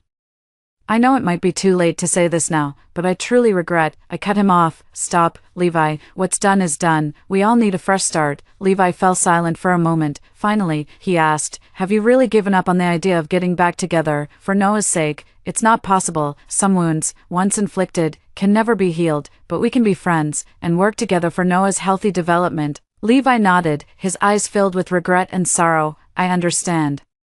He stood up, took a few steps, then turned back. Serena, I'll protect Noah and keep him safe from any harm. This is the last thing I can do for you. Story 2. The apocalypse has arrived, and zombies are roaming everywhere. Every remaining life on Earth has developed superpowers to combat these zombies. Even our family dog now possesses laser eyes. One glance, and a small zombie goes down. My mom can smash a zombie's head with a frying pan, and here I am, the only college student in the family, staring dumbfounded at the superpower detector, which shows absolute defense when asleep. Just keep sleeping, my mom grunts, barricading the front door and swinging her frying pan. Do you want me to wake you up? I woke up to find our home had been overrun. Zombies were howling outside, leaving countless bloody handprints on the glass door. My mom and our short-legged corgi, Kimmy, stared down the zombies outside, ready for a fight to the death. The scene was tense, thrilling, and brutal. I lay in bed, sleepy-eyed, yawned, and decided to go back to sleep. Who could possibly sleep through this? 3 days ago, the government distributed superpower detectors via drones, calling on all surviving humans to use their powers to resist the zombies. Our dog, Kimmy, has an S-tier superpower.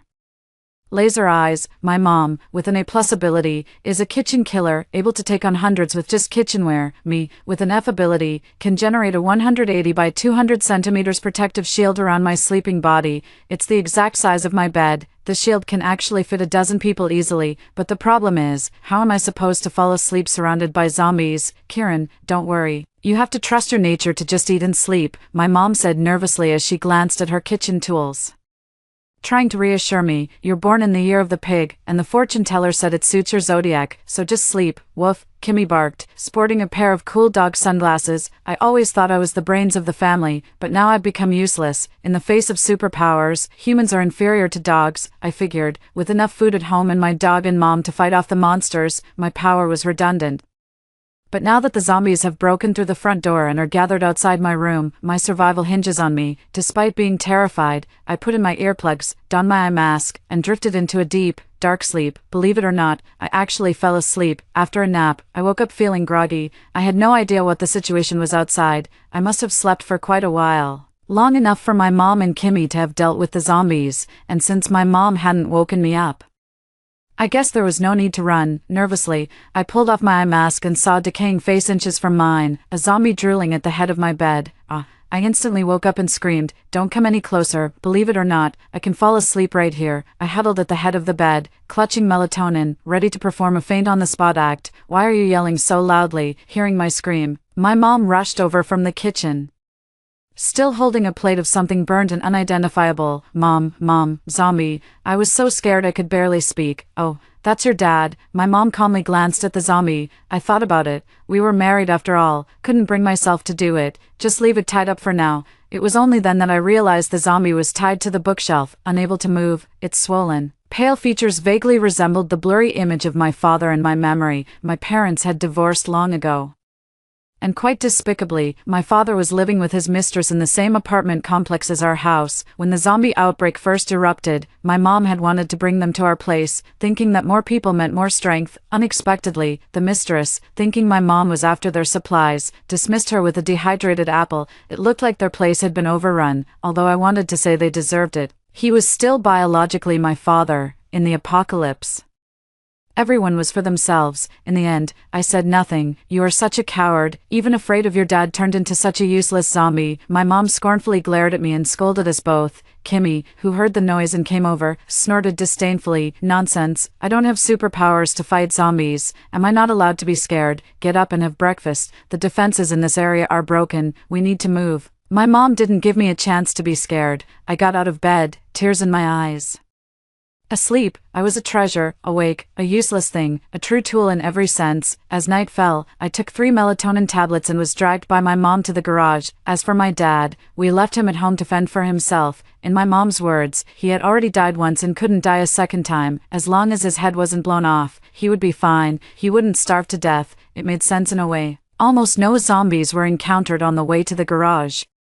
And any that were had their heads shot through by Kimmy. Get in the car, go to sleep immediately, and we'll reach the eastern base by the time you wake up, understand? My mom settled me in the back seat, repeatedly making sure I understood. Okay, the melatonin worked quickly, and I soon fell asleep. I dreamt I was a powerful boss, controlling everything with a mere wave of my hand, with a slight lift of my hand. I wiped out all the zombies in a city. Everyone looked at me with admiration. My mom and Kimmy were very envious of me, cursing their own useless powers. I chuckled lightly, looking towards the horizon, my tone firm. In this world, there are no bad superpowers. All powers exist to eliminate zombies and protect the future. Tears streamed down their faces as they repeatedly expressed their realization. Kieran the boss, I understand now. Haha. I laughed out loud 3 times, then I woke up. The car was smoothly driving down the highway. The orange sun just rising from the east, its golden light illuminating the walls of the eastern base not far away. My mom and Kimmy, faces showing signs of fatigue, looked at each other with hopeful eyes. Kimmy, hang in there, victory is in sight. Woof. Only then did I notice that the car was splattered with blood. The heavy smell of blood covered the entire car. This journey, you both worked hard. Still remembering the scene from my dream, I mimicked the tone from my dream and solemnly joined in the heated dialogue. You're awake, go back to sleep. Hearing me, my mom reached back and thumped me on the head. 55-55, the heroism was theirs. I was just meant to lie down. I didn't fall asleep again because we had arrived at the base. Armed soldiers patrolled the entrance of the base, preventing any infected individuals from sneaking in. Next to them was a superpower detector, requiring registration. Wow, S is amazing. This must be in the top 3 on our base. As soon as Kimmy's results came out, people immediately surrounded him. They stared at Kimmy in admiration, respectfully letting him stamp his paw print. They didn't feel there was anything wrong with bowing and scraping to a corgi. Wow, another A+ big shot, said my mom, holding a spatula, warmly welcomed by everyone. It's nothing, really. It's all thanks to my daughter along the way. My mom said casually, could it be that your daughter is S+? The higher-ups must be thrilled. 3 big shots in one day, surrounded by their expectant gazes. I swallowed nervously. This is it. I'm going to be exposed. Why did my mom have to hype me up so much? What if they look down on me? Anxiously, I placed my hand on the skill detector. Silence. An awkward silence. Miss, please come and register, said the registrar. Still with a stiff smile, I went to register, overhearing whispers behind me. When I was brought inside the base, I couldn't help but ask my mom, why did you say it was all thanks to me? You saw their disappointed faces. Didn't you notice? Here, abilities rank everyone. If I didn't emphasize your role, how would you handle being bullied later? My mom spoke indifferently. A mix of injustice and resentment surged in my heart. Why are my abilities so useless? No, if it weren't for your defense, Kimmy and I would have been zombie food halfway here. My mom comforted me, patting my head. As long as you can sleep, you are the strongest fortress and bastion in the world. Who knows, maybe in the end, you'll be the only sleeping beauty left alive. Kimmy also came over and nuzzled my leg with his head. Right, my mom is A+, my pet is S-. Abilities are a matter of talent. What does that tell you? It means my talent is to cling to strong legs and lie flat. So what? I have strong legs to cling to. If you don't like it, deal with it. 05, thanks to my mom and Kimmy, our family got a 2-bedroom apartment. The door plate reads Rebecca and Kimmy's home. Rebecca is my mom. I don't have a name, but I have a bed. Although the bed was originally Kimmy's, Kimmy sleeps at the foot of the bed without any complaints. My mom and Kimmy joined the hunting team, going out daily to gather supplies and rescue survivors. They returned home every day, exhausted and covered in blood. I could only stay at home. I knew that if it weren't for them, I would be assigned to a dormitory, doing menial tasks like moving bricks or working on a sewing machine. My mom couldn't bear it, and the higher-ups turned a blind eye because of their abilities. I hated my useless ability. I couldn't do anything but prepare meals and give massages when they returned. One day when I went out to collect supplies, I heard people talking about me. Is that the F-? Yeah, lucky her. Her mom is A+, and even her dog is S-. They all come from the same family. How can she be worse than a dog? Who knows? She does nothing all day, just like waste. Don't we have a policy against supporting the useless? Can we report this? I gripped the supplies in my hand tightly. I knew my mom took on the most dangerous jobs for me. Everything we had was borne by my mom and Kimmy for me. We weren't taking advantage of the base, but they were still unsatisfied. Their words stung like needles in my heart. The laid-back attitude I once had, thanks to having strong support, was now completely gone. I too wished for a powerful ability to help bear the burdens with my mom, but I was powerless to do anything. Before the end of the world, we were all just ordinary people. After gaining special abilities, everyone was ranked in different classes. Those of us unfortunate enough to possess useless abilities were treated as though we were abandoned by the world, relegated to the lowest tier of society. I couldn't stand the thought of my mother, after bravely facing dangers outside, coming home only to be pointed at and ridiculed. Maybe it would be better if I just stuck to sewing. I planned to discuss this with my mom when she returned. Unexpectedly, she didn't come back. The second in command at the base held Kimmy and told me with a sorrowful expression, "Ms. Rebecca is missing," according to him. My mom had seen a set of kitchenware in the supermarket, originally priced at $30,000. And couldn't resist going in after she had safely escorted the survivors to the vehicle. They waited at the entrance until dusk, but my mom never appeared. As more and more zombies gathered, they had no choice but to return to the base. My heart tightened. Oh, my mom and her eye for kitchenware, QAQ. It seemed like they were already preparing to hold a memorial service for her, but deep down, I had a feeling that she was still alive. She had promised to come back tonight and cook her special dish. Stir-fried tomatoes. Knowing Ms. Rebecca, having just gotten her hands on such expensive kitchenware, there was no way she'd simply end up in a pile of zombies. A middle-aged woman of her age has a keen sense of danger. After seeing off the second in command, Kimmy and I exchanged a look. Seeing the determination in each other's eyes, we would either find her alive or confirm her death among the zombies. After a quick preparation, I ran to the infirmary to ask the nurse for a large bottle of strong sleeping pills. The infirmary was full of injured people. However, these injuries were not caused by zombies, but by fellow humans. After all, those bitten by zombies either ended up as rot in their stomachs or turned into zombies themselves. The news of my mom's disappearance had spread throughout the base, and I hadn't realized until now how much influence she actually had. People with missing limbs looked at me with sorrow. Of course, there were also those who took joy in our misfortune. Now the higher-ups can't protect her anymore. This useless person will finally be kicked out. See, that's what happens when you cling to the powerful. Oh, so is this the fate of those without anyone powerful to cling to? I retorted, picking up Kimmy and giving them a threatening look. I don't understand why they are so senseless. See this corgi with its perky backside in my arms. One of the top 3 ability holders at the base. And I believe that my mom is definitely still alive and well. If it comes to it, I'll let her bite me, and we can go find our zombie scum dad together. A family should be together, complete and united. It's easy to leave the eastern base but hard to get back in. The guard looked at me as if I were a corpse who didn't know its own limits, but his expression turned serious when he saw Kimmy in my arms, approaching with his gun drawn. "You can't take it out of the base." "Why not?" I clutched Kimmy closer. "This is a valuable asset to our base. If it gets hurt protecting you, a useless person, you couldn't compensate us even if there were 10 of you." He scoffed disdainfully. "How ridiculous it is, in this apocalyptic world, that my worth is considered less than that of my dog." Kimmy seemed to understand and hooked its paw around my clothes, barking at the guard. "See, Kimmy wants to go out too," I said, trying to push past with Kimmy in my arms. "Stop her," the guard shouted, tearing at his throat.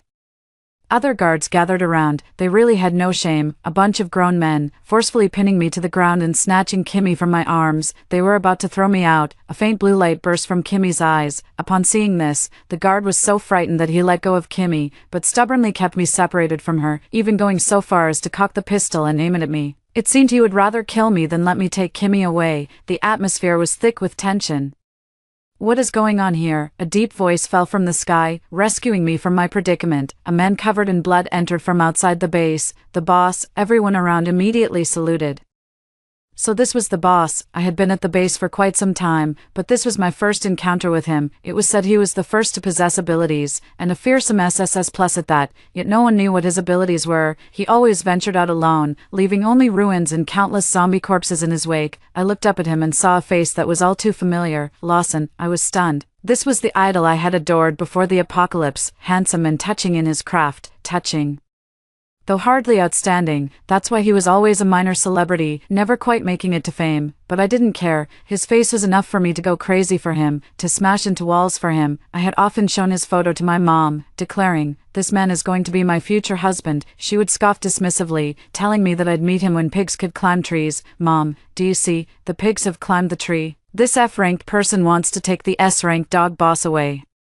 The guard who initially stopped me immediately rushed up to complain, "This is my pet. I need to go find my mom. She went missing during a mission." Being exposed for my low ability rank in front of my idol, I felt ashamed of the embarrassing F rank once again. Lawson glanced at me, his expression indifferent as he raised his hand. "Let them go. That easy to talk to, truly worthy of being the idol I admired. Beautiful and kind-hearted, at that moment."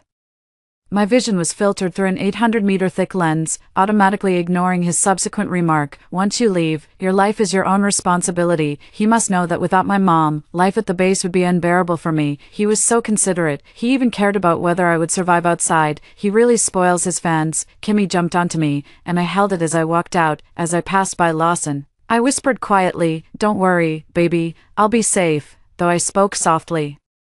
He still heard me. He paused for a moment and turned his head, looking at me quizzically. "Do you know me? 3 years a loyal fan, my devotion solid as gold. I've been a fan since your debut in that sanitary pad commercial, which was absolutely stunning." I immediately stopped to prove my fan credentials, wishing I had an internet-connected phone to show him my level 20 superfan status on his fan forum. Even though there were fewer than 100 regulars there, he coughed awkwardly.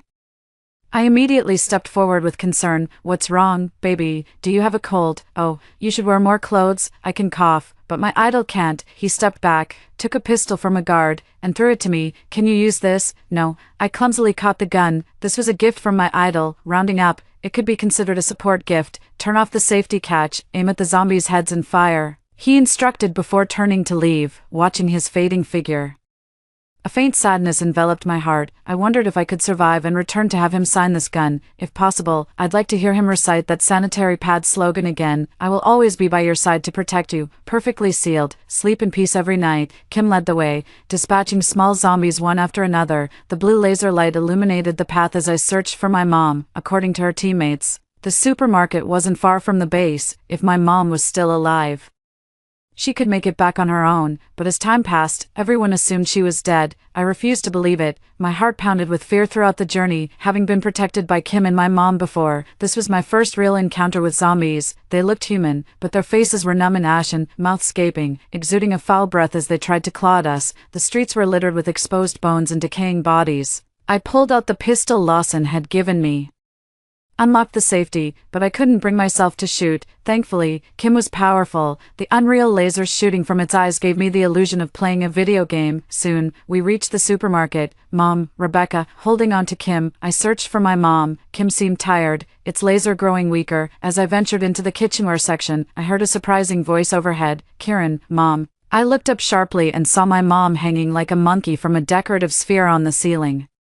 "What are you doing out here?" She seemed to be in good shape, wielding a pink kitchen knife. "People at the base said you were dead." The moment I saw her, tears uncontrollably streamed down my face. I had been terrified, scared of what would happen if my mom was dead. The zombies on the road were horrifying, and what if I turned into a zombie on my way to find her? Would she still want me? But now that I saw my mom alive, I couldn't afford to be weak or scared. Only now did I feel the right to cry. "Oh, don't cry, your mom isn't dead. It's just that there are too many zombies below," and I twisted my ankle and couldn't get down. "Have Kim clear the area a bit, and I'll climb down from the side." My mom, with a stern face, nagged and ordered as usual. Though she was scolding, I couldn't help but laugh. It was such a relief to see her alive, but Kim seemed tired, its eyes struggling to emit any light. "Behind you," my mom suddenly shouted from above.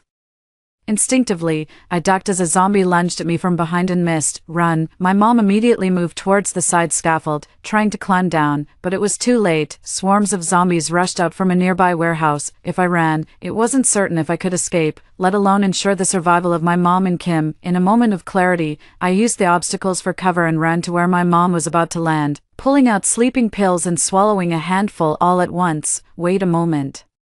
Woof, my mom and Kim immediately tried to stop me, but the pills worked quickly. My eyelids grew heavy and my consciousness thickened. In a daze, I saw a female zombie rushing towards me. The zombie was big, very white. I collapsed to the ground, overwhelmed by sleep. When I hazily woke up, I saw a familiar figure standing tall. Even if burnt to ash, I would recognize that silhouette. Son. I immediately snapped to full alertness and rushed to Lawson. So, you don't care if your own mother lives or dies, my mom chimed in with a sarcastic comment from the side. It was only then that I turned around and saw her, with a pink boning knife fastened to her waist and a frying pan in hand. She looked full of vigor. Did we survive? I remembered the scene before I fell asleep and incredulously checked my unharmed self. The area was littered with zombie corpses, and the supermarket was a disaster, looking like it had gone through a major catastrophe.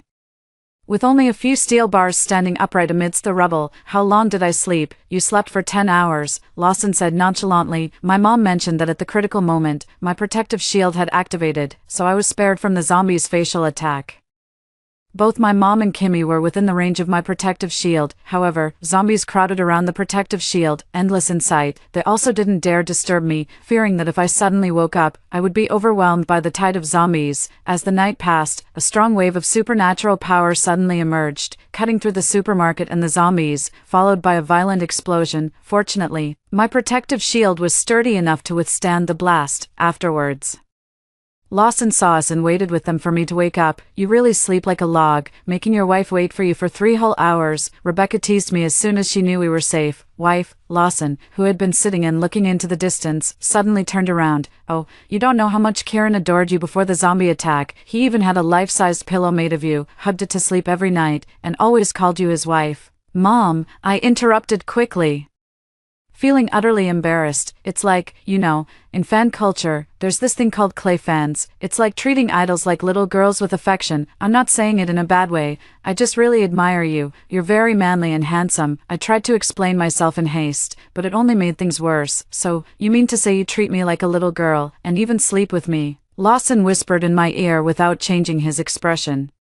Does that mean you want to sleep with me? What? Can it even be interpreted that way? What kind of nonsense are you thinking? Thanks, but I'm unfanning. I'm just joking. Seeing my shocked expression, Lawson started laughing. His personality is terrible, really awful. I'll expose him in the fan forums later, but he looks so handsome when he laughs. My health bar instantly drained. Mom, he's killing with his looks. Unfan. Even if I, Kieran, jump from the base and turn into a zombie, I won't stop being a fan. Cut out the lovesick look. We're heading back to the base, my mom said, unable to stand it any longer, and kicked me. Kimmy also gave me a look of disdain. Pfft, what do you know? All the way, I fussed over Lawson, not leaving his side. By the way, why were you always acting alone before? Were others bullying you? It must be so. Despite experiencing his terrible personality, I couldn't help but imagine him as a pitiful figure isolated because of his strength.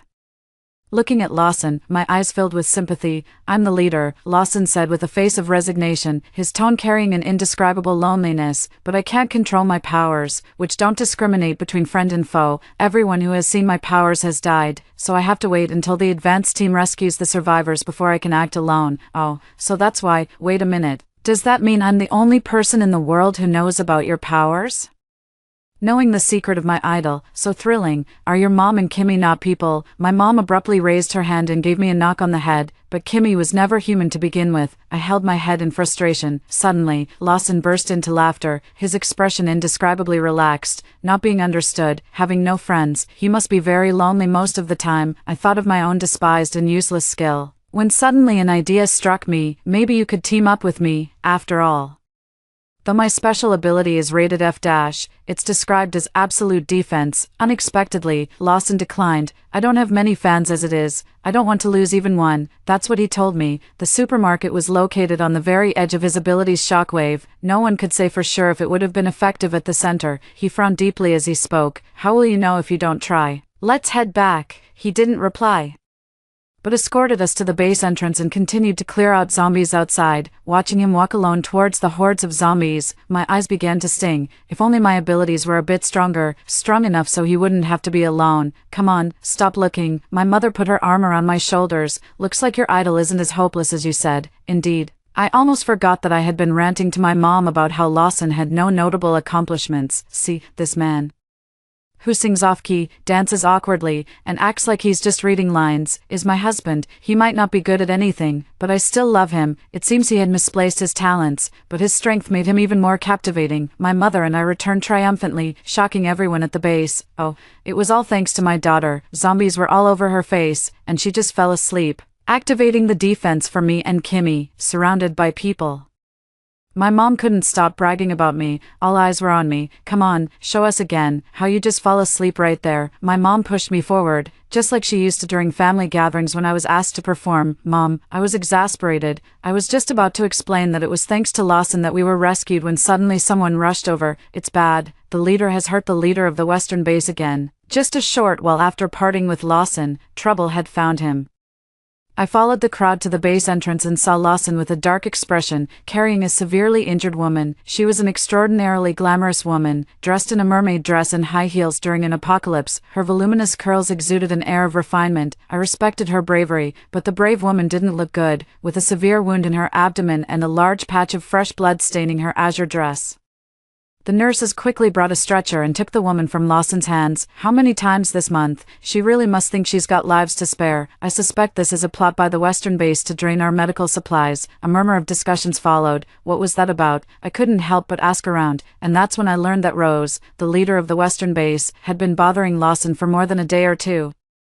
Rose had been wanting to marry Lawson to merge the Eastern and Western bases, but Lawson had always refused. Rose was a woman of action, trying to take advantage of Lawson's solitude to force a union, but didn't expect to be injured by his indiscriminate attacks. Her ability was to turn her body into steel, and meeting someone who could hurt her only fueled her determination, repeatedly endangering herself whenever Lawson used his abilities, attempting to move Lawson. Well, I have to say, Rose is truly a person of steel, literally. When others talked about Lawson, their faces were filled with fear, and that made me feel slightly uncomfortable. When Lawson swept his gaze through the crowd and spotted me, he nodded slightly in my direction. It was as if he was saying, "See, this is what happens to those who get close to me." Indeed, beautiful men always have their thorns. As Rose was being carried past Lawson on a stretcher, she suddenly reached out and grabbed the hem of Lawson's clothes. She struggled to sit up, and a fresh wave of blood soaked the ground. She seemed not to care at all, tossing her hair back to reveal her delicate features. "I told you, only I can survive by your side. You have only me to choose, Lawson. One day I will have you." I was stunned. What to do when your idol is being flirted with right in front of you, without much thought? I instinctively rushed forward, positioning myself in front of Lawson. "No, there's me too. What kind of demon wants to lay hands on my wife? Can't you see my wife is about to cry?" Lawson's expression darkened, and he pulled me away fiercely. "I know that anger is just your way of protecting yourself. You must be really upset. My poor baby." Rose stopped me. "What do you mean? My ability also allows me to survive by Lawson's side. And you want to monopolize Lawson? Did you get my approval?" Jokingly. Although Lawson wasn't popular before, as for those trying to stir up drama by binding him with others, our fan group has already fought it out in our minds 800 times. "Who are you? Why do I need your approval?" Rose looked me up and down and laughed. "I am Lawson's fan." Before I could finish speaking, Lawson covered my mouth. "Rose, if you're okay, go back to your base." His expression was cold, and his tone bripped no refusal. Rose raised an eyebrow, glared at me, and obediently lay back down on the stretcher to be carried away by the nurses. From the moment Lawson covered my mouth, my mind went blank. I hope I didn't drool. Did I? I don't have bad breath, right? Seeing him wipe his hand over his mouth just now, does that count as an indirect kiss? Stop messing around, and don't expose my identity. He seemed somewhat helpless. I hastily nodded, showing compliance. He let go of me and walked away again. I could still smell his scent lingering on my nose.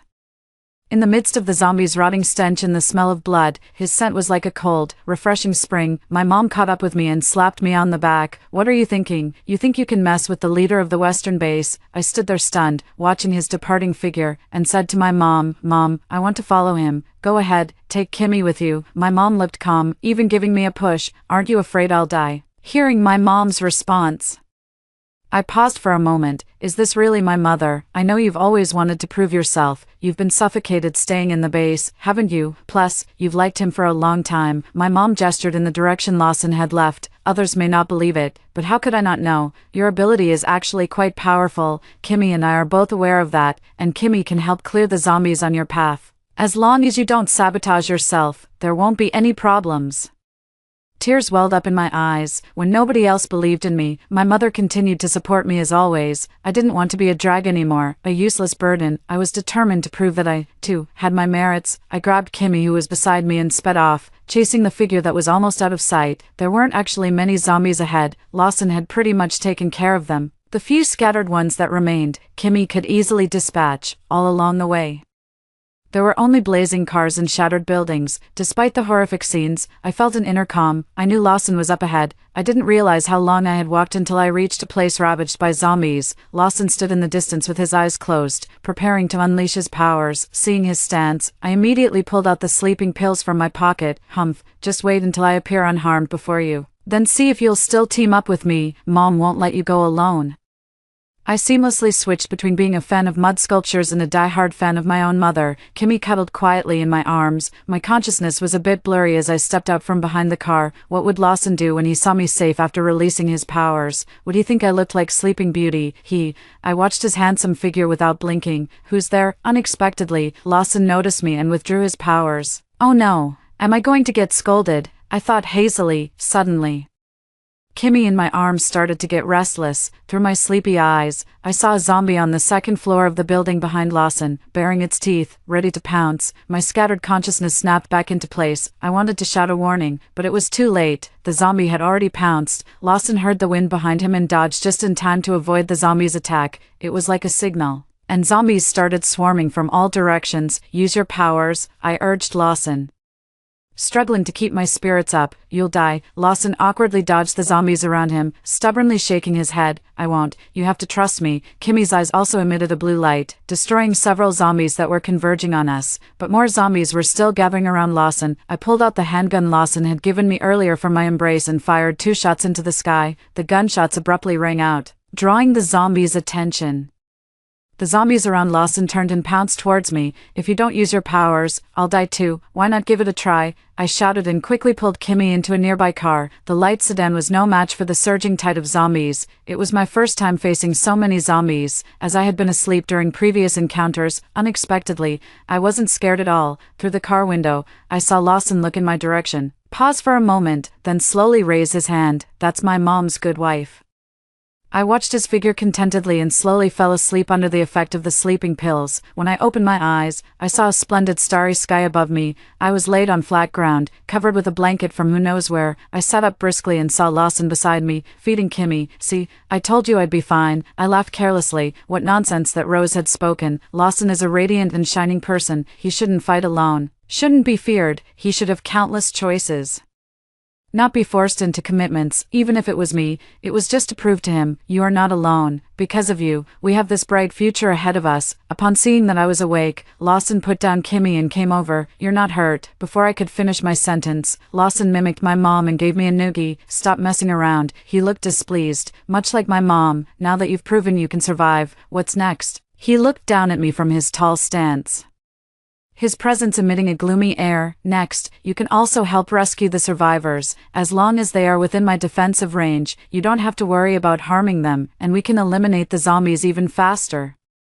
Holding on to the arguments I had prepared, I smiled at Lawson. I knew Lawson wouldn't refuse. Now that I've proven I can compensate for the shortcomings of his powers, no survivor passionate about eliminating zombies would say no to this. But every time you fall asleep, you become utterly helpless. What if zombies catch you when you're awake, or someone harms you while you're asleep? Lawson hesitated for a moment, then shook his head. In this apocalyptic world, it's hard to predict people's intentions. It's okay, I have Kimmy, my mom, and you. I blinked at him playfully. Buddy, can you pamper your fan a bit? Lawson remained silent, giving me no response. I didn't want to pressure him, so I grabbed Kimmy, who had come close, and played with it. Since gaining its powers, Kimmy had become much smarter, breaking free from my grip on its paw pads and running to sit by Lawson's feet, staring up at him with wide eyes and whimpering. Good job, Kimmy. I quickly followed suit, pulling out my best puppy dog eyes. Fine. In the end, Lawson relented, albeit reluctantly. I looked towards the distant horizon where the sun was slowly rising, breaking through the dense night. There's an old saying, education is for all. It means everyone has the right to learn. In this apocalypse, where abilities determine one's status, I believe that no matter the power, everyone has the right to fiercely defend our homeland. My mom, Kimmy, and Lawson. We became a formidable team that even the zombies feared, if zombies could still feel fear, that is. We rescued large groups of survivors. Nearly every survivor who reached the eastern base immediately teamed up to go out and eliminate zombies. Everyone contributed their strength to protect our shared home. Rose later came several times to question why I could do it. In front of everyone, Lawson calmly spoke. Because you approach me only to expand your own power for your selfish desires. But she's different. She's doing this for the future of humanity, to save more survivors. Everyone's gaze shifted to me following Lawson's words. I coughed lightly. There's no such thing as a bad ability. Every ability is meant to eliminate zombies and protect the future. Yep, nailed it. Of course, there were those who were jealous, always whispering behind my back, look, that's the F-grade nobody. Wow. She made it into an S-grade team. I think her ability is just clinging to stronger people. I walked over and patted their shoulders. They jumped in surprise. After all, I had 3 of the base's big shots behind me. I smiled at them and clarified, no, my ability is to coast. Epilogue. After 3 long years of fighting, the last zombie on Earth was eradicated, reconstruction was in full swing, and everyone returned to their positions to shine brightly, but Lawson found himself out of a job. His power, being highly destructive, had been restricted from casual use before the apocalypse. He was just a minor celebrity. He surely couldn't go back to endorsing sanitary pads. After all, as his supernatural abilities became widely known, although people were grateful, they were also a bit afraid of him. Seeing Lawson looking downcast, I came up with a brilliant idea. How about you become a stay-at-home husband? I used to lie low, now I can support you. After all, I was a top student in the agriculture department of a top 2 university. I'm not worried about finding a job at all. Lawson turned to look at me, and to my surprise, he blushed. I pulled out the ring I had prepared from behind me and knelt on one knee. Will you marry me? On our wedding day, almost everyone came to congratulate us. Everyone said that it was because of Lawson and me that they were able to survive. I casually waved my hand, indicating it was nothing. Actually, I just took a nap. At night, holding Lawson, I remarked. I used to sleep holding a pillow. I never imagined I'd actually be holding a real person. Lawson chuckled, caressed my cheek, and leaned in closer. In a blur, I suddenly thought of something and asked, holy shit, does this count as fan service? Damn, if people find out, it'll be a scandal. No, it's the fan servicing me. He groaned softly, his voice raspy, and about causing a scandal. I've caused enough trouble before. Maybe it was because I slept too much before. Lawson was already asleep.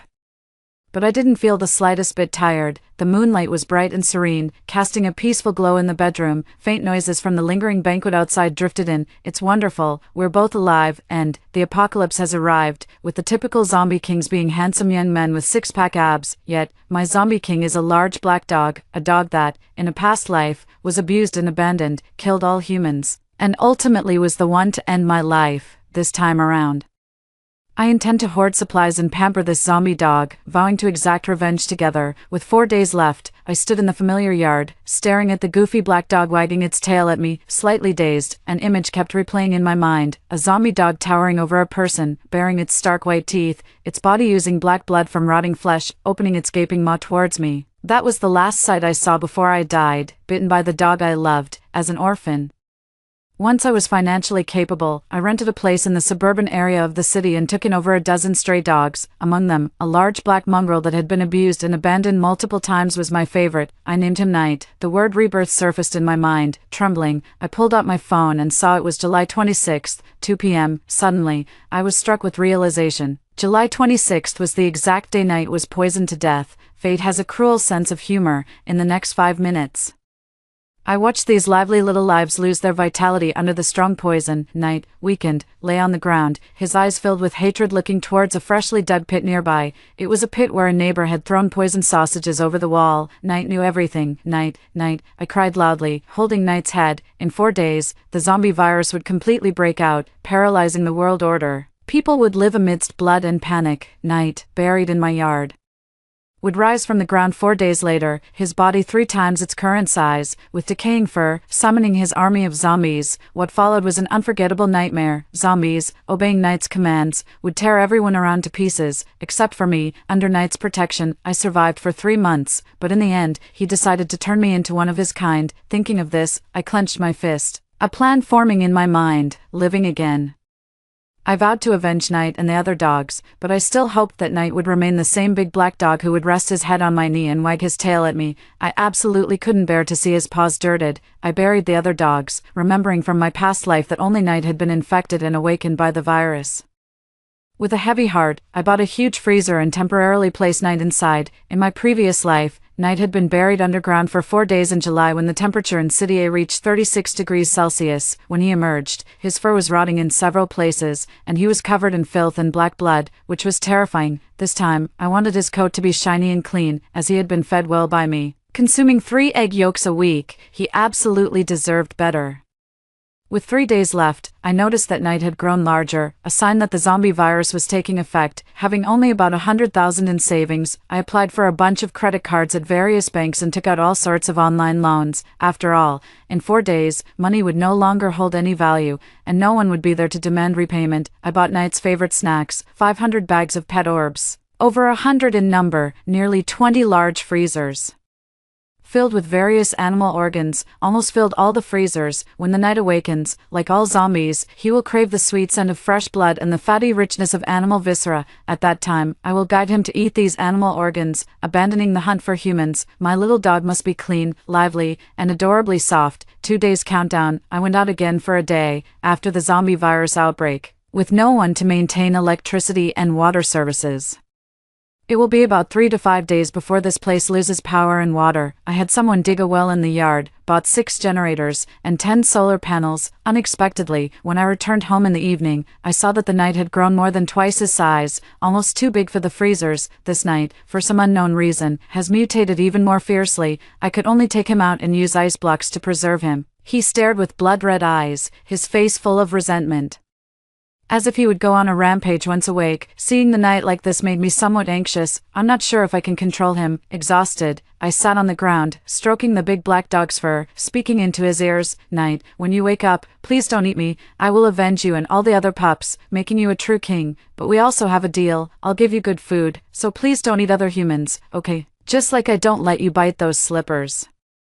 Those slippers in the corner, full of holes, chewed by countless puppies. Even Knight contested with those slippers when he first arrived home. Once, I held the slippers in front of Knight for a long time, demonstrating with food and toys. Biting slippers would get a beating, staying away from slippers would get treats. He seemed to understand, never touching those slippers again, even keeping other dogs away from them. Perhaps this analogy would make Knight understand. Sitting on the ground, I reached out to touch Knight's stiff body, suddenly feeling indescribable tension. This life, I've wagered everything on one dog. What if I lose? 1 day countdown, I went to buy some personal necessities, 60 boxes of sanitary pads, 200 boxes of toilet paper, medicines for colds, fevers, external injuries, stomach issues, filling 2 large shelves, over 100 sets of underwear and outerwear, all comfortable and easy to move in. In the apocalypse, no one cares about your looks.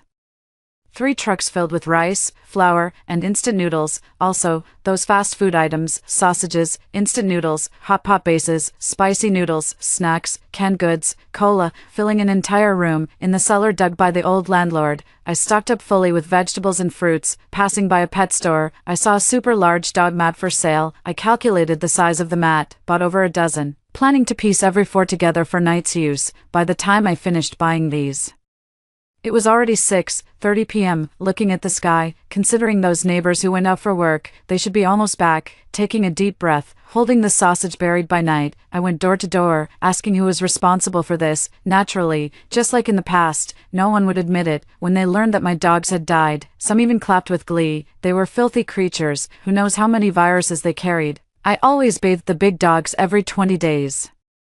And the smaller ones about every 10 days. I also regularly dewormed them, trimmed their nails, squeezed their anal glands, and cleaned their ears. My dogs were very clean. So many dogs, they're frightening to look at. What if they bark at night and disturb the peace? What if they bite someone? Can you afford to compensate? My dogs were well trained and were all street dogs who had endured hardships. After the Knight arrived, they became even more obedient and sensible, never barking at night, and certainly not biting people. Every day you walk those beasts around the neighborhood, scaring my child so much he cries all night. They deserve to die. I would get up every morning at 5 to walk the dogs and go out again after 10 at night, all to avoid crowds. I always kept the leash tighter on children and never let them get too close. I even stepped aside to let others pass first when walking. It was never about the dogs being bad. It was about how their owners raised them, my dogs.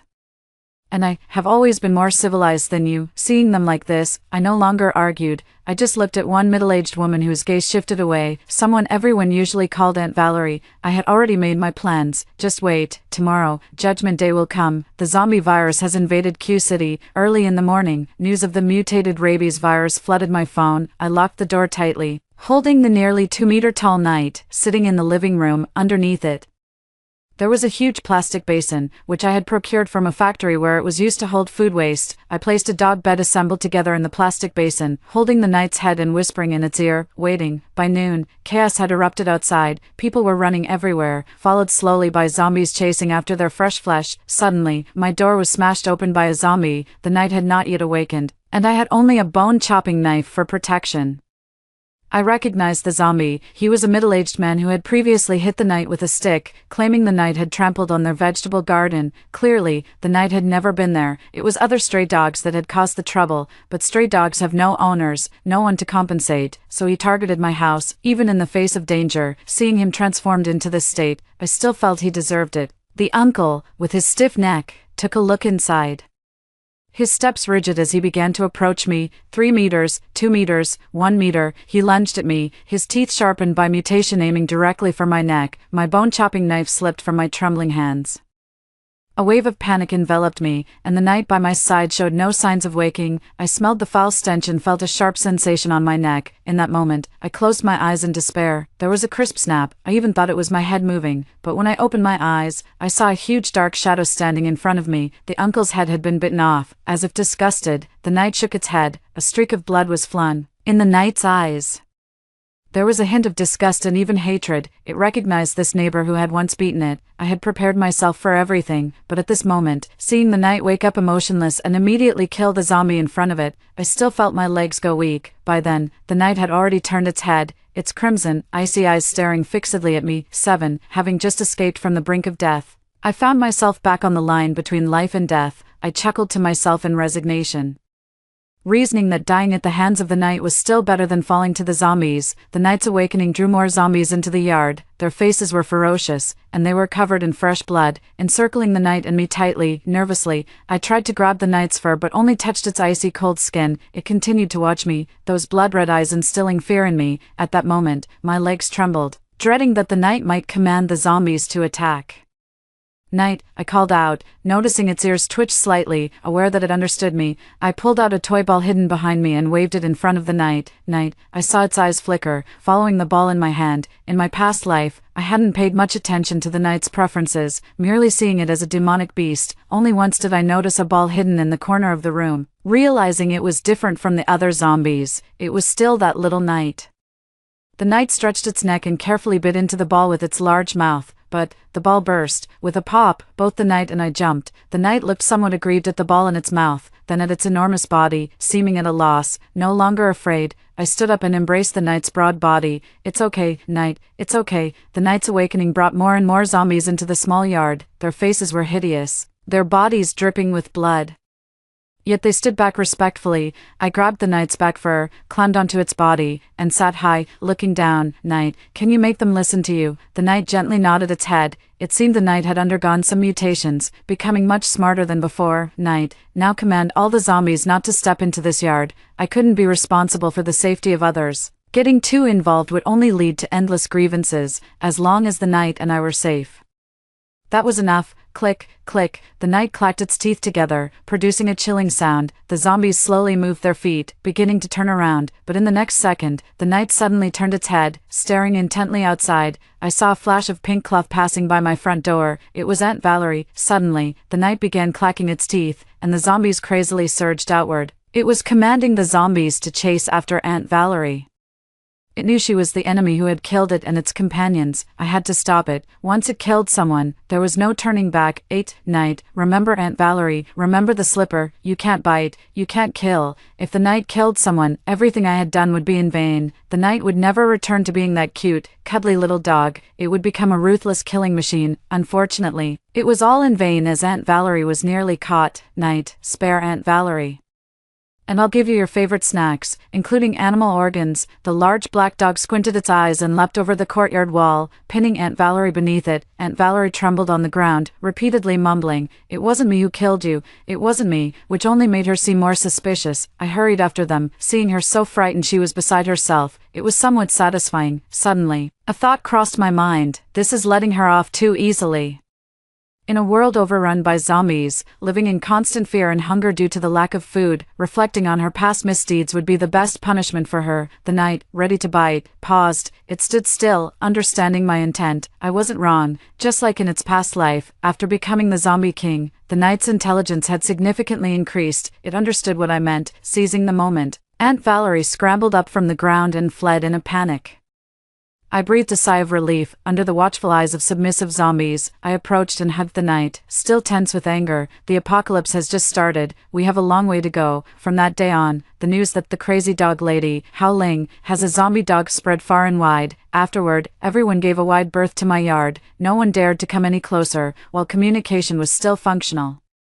I saw on my phone that Aunt Valerie was spreading rumors that the zombie virus was being transmitted by my dogs. I didn't care at all. The hardest part was already behind me. Now, the night's paws were clean of blood, and it had even driven away the zombies around the yard. It was incredibly well behaved. With the door closed and snacks in hand, I began pampering the dog. After all, it wouldn't be long before someone came knocking. Day 9, I cleaned up the yard and the house, fed the night some fresh pig lungs, and made myself a bowl of braised beef noodles. I sat at the threshold chatting with the night. On the 5th day after the zombie virus outbreak, the power went out, the water supply stopped too. I set up a solar generator, chilled some watermelons in the well, and kept the air conditioning running as usual, with the hot sun intensifying the stench of the zombies. I had the night order them to keep their distance.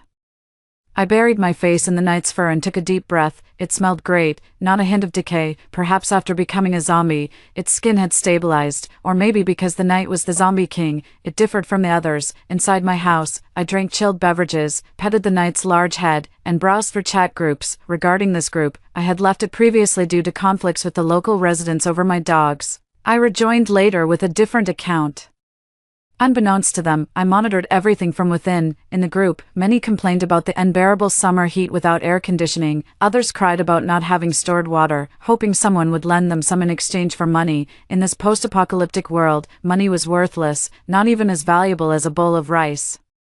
Aunt Valerie re-emerged, still small-minded and holding a grudge about the night's attack days ago. Before the outbreak, I said that dog owner was up to no good. Those filthy dogs, riddled with viruses. Our area has the most zombies. It must be related to that little wretch's dogs. A few days ago, she even dug a well and bought a lot of things to take back home. Perhaps that was all part of her plan. Now, she even has a zombie dog. How terrifying.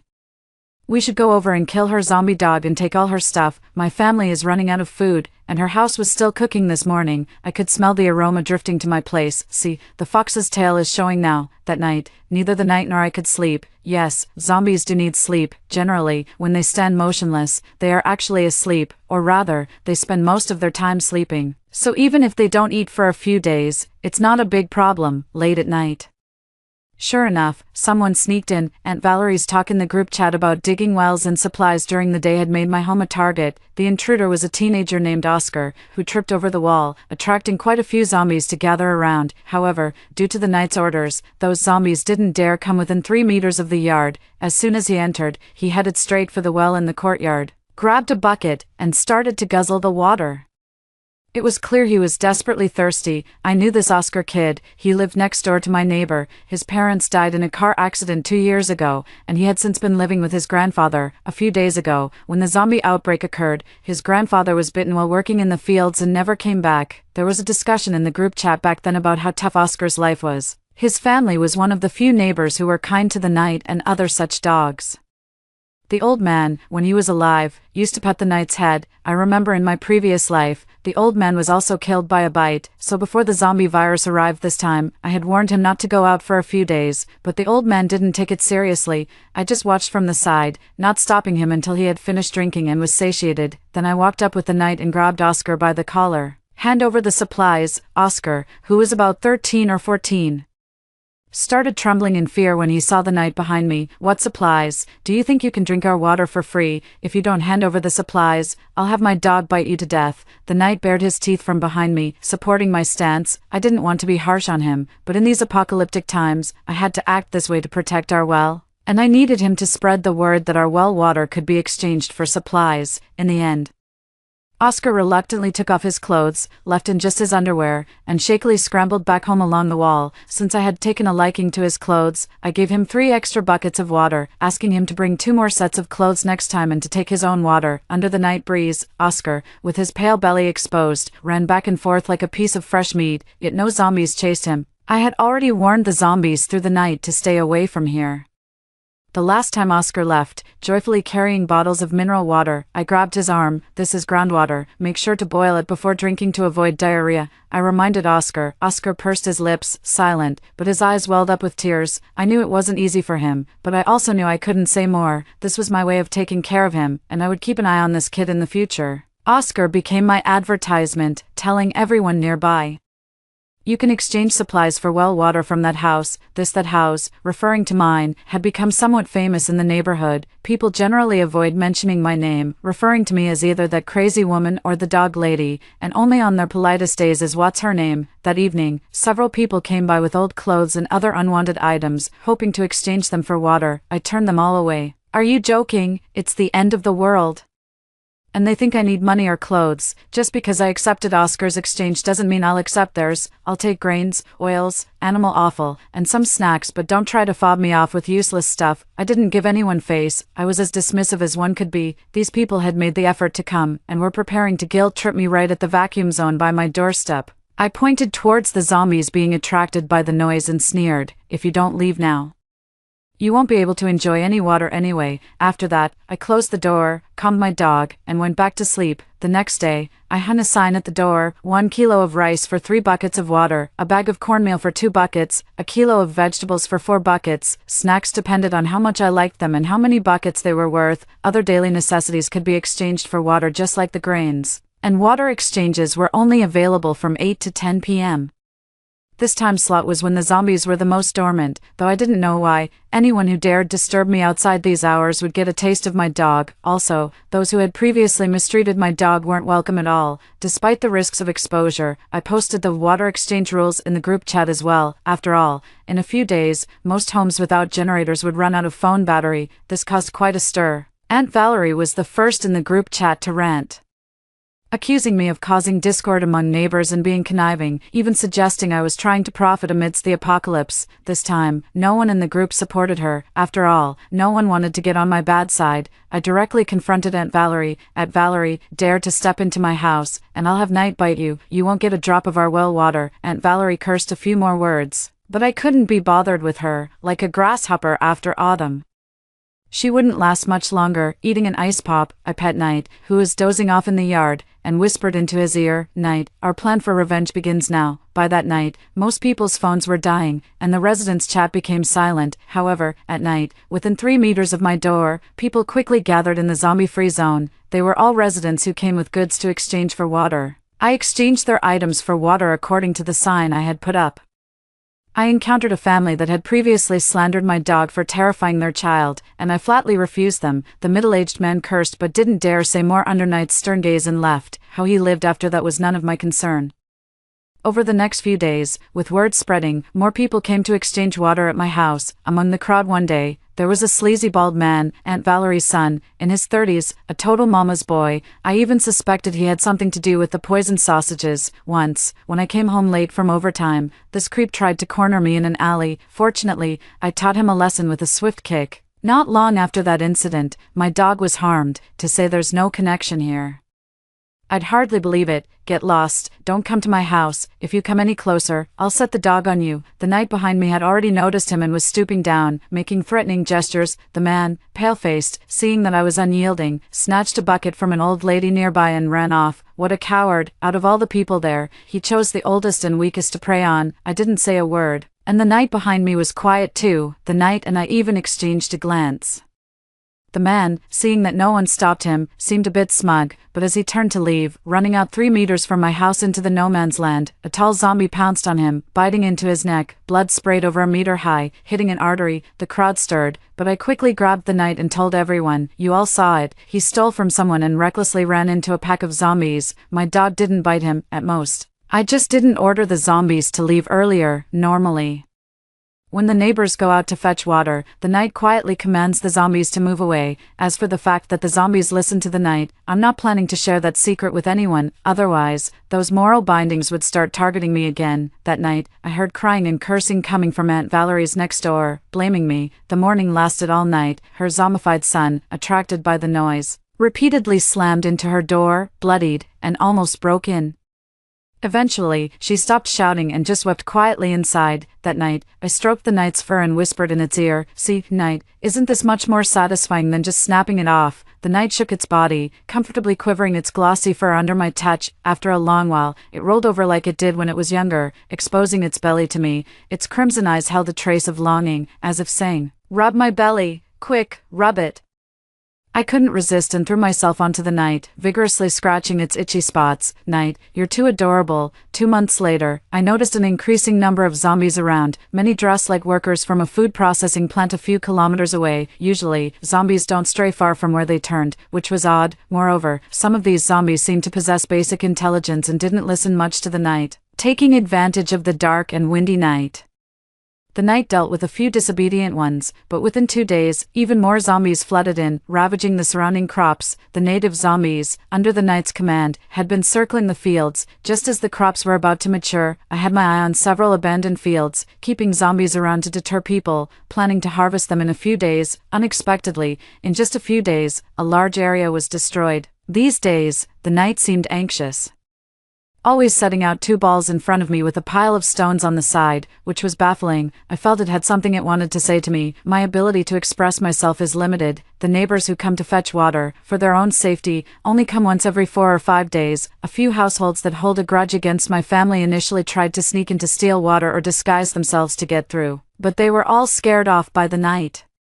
They had no choice but to pay higher prices to obtain water resources from other neighbors. As for this, I don't care at all. It just makes them more anxious and stressed. That's my goal. Most of the other citizens can only provide vegetables they grow themselves. Every household nearby has a yard where everyone can grow some vegetables. Even in my own home, I've planted a long patch of leeks and spinach in the corner of the yard. I know that many families have already run out of stored food.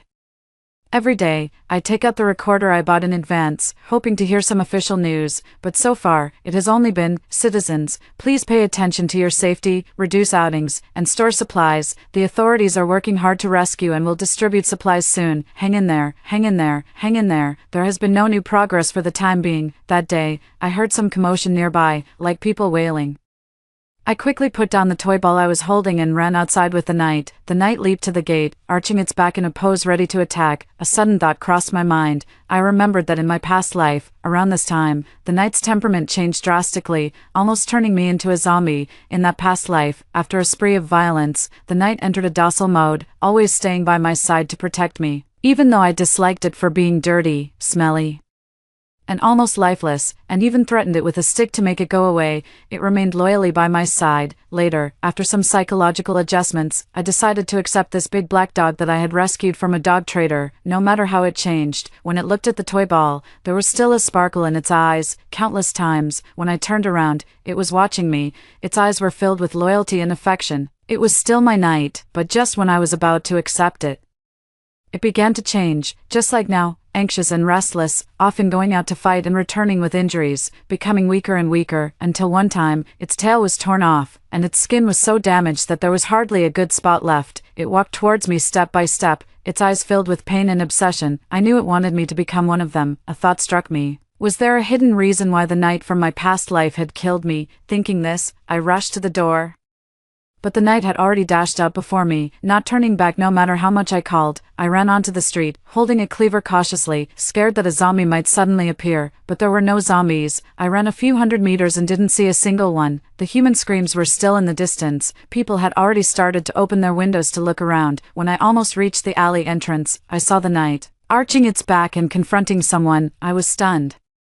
Opposite, there was a person over 2 meters tall. His face was grotesque, marked by a huge scar, and his blue skin was veined with blood vessels. Upon seeing me, he greeted me with a sinister smile. "Little lady, we meet again." This person, or rather, this talking zombie, took me by surprise. I studied his face closely, a memory surfacing in my mind. A weak, big black dog, the dark red blood in a cramped cage, a sleazy man and the long scar on his face. I pointed at his nose, threatening to report him, but he didn't care. He even pressed his cigarette but harshly on the big black dog beside him. "It's just an animal. You think it's so important." This zombie, in his life, was a dog thief, a damn torturer. "What's wrong, little lady?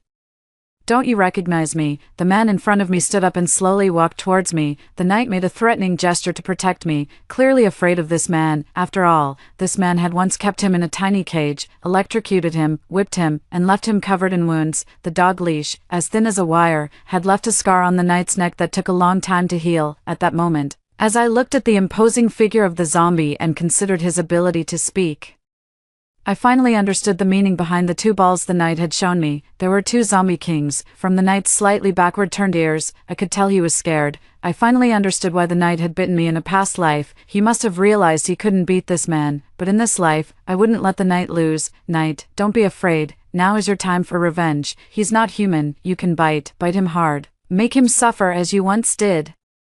I gently stroked the knight's fur, encouraging him. His body gradually calmed, his ears returning to their normal position, his legs firmly planted on the ground, his red eyes intently focused on the man, ready to pounce and break his neck at any movement. The man, seemingly surprised by the knight's transformation, frowned as if looking for a handy tool. It didn't seem like he had been a zombie king for long. From my observations, zombie kings develop self-healing abilities in the later stages. About 2 to 3 months in, yet, the marks of a zombie bite were still visible on his neck. This was when he was most vulnerable. "Strike him when he's down." The knight charged forward. The large dog, over 2 meters long, with powerful biting force, clamped onto the man's arm. In an instant, it tore off a large chunk of flesh. "Ah, you beast." The man grabbed a stick nearby and struck at the knight. They say dogs and wolves have iron heads and copper backs, but tofu waists. Having fought countless times with dogs before, the man accurately targeted the knight's waist. The knight fell to the ground, the earth itself seeming to tremble. The zombies nearby, who had been still, began to stir. "Knight, get up." The man went to the side, punched through a glass window, and grabbed a large shard, preparing to strike the knight. Holding my bone-chopping knife, I stood guard by the knight's side, my whole body trembling. Before the man could rush over, the knight stood up again. His eyes red as dripping blood, he took 2 steps back and quickly launched a second attack, this time aiming for the man's neck. The man dodged and simultaneously extended his hand, thrusting a shard of glass toward the knight. The glass sliced through the knight's fur, and flesh tumbled out, leaving a wound over a foot long that was deep enough to expose bone. Yet, the creature showed no fear, standing its ground, baring its teeth and growling low at the man.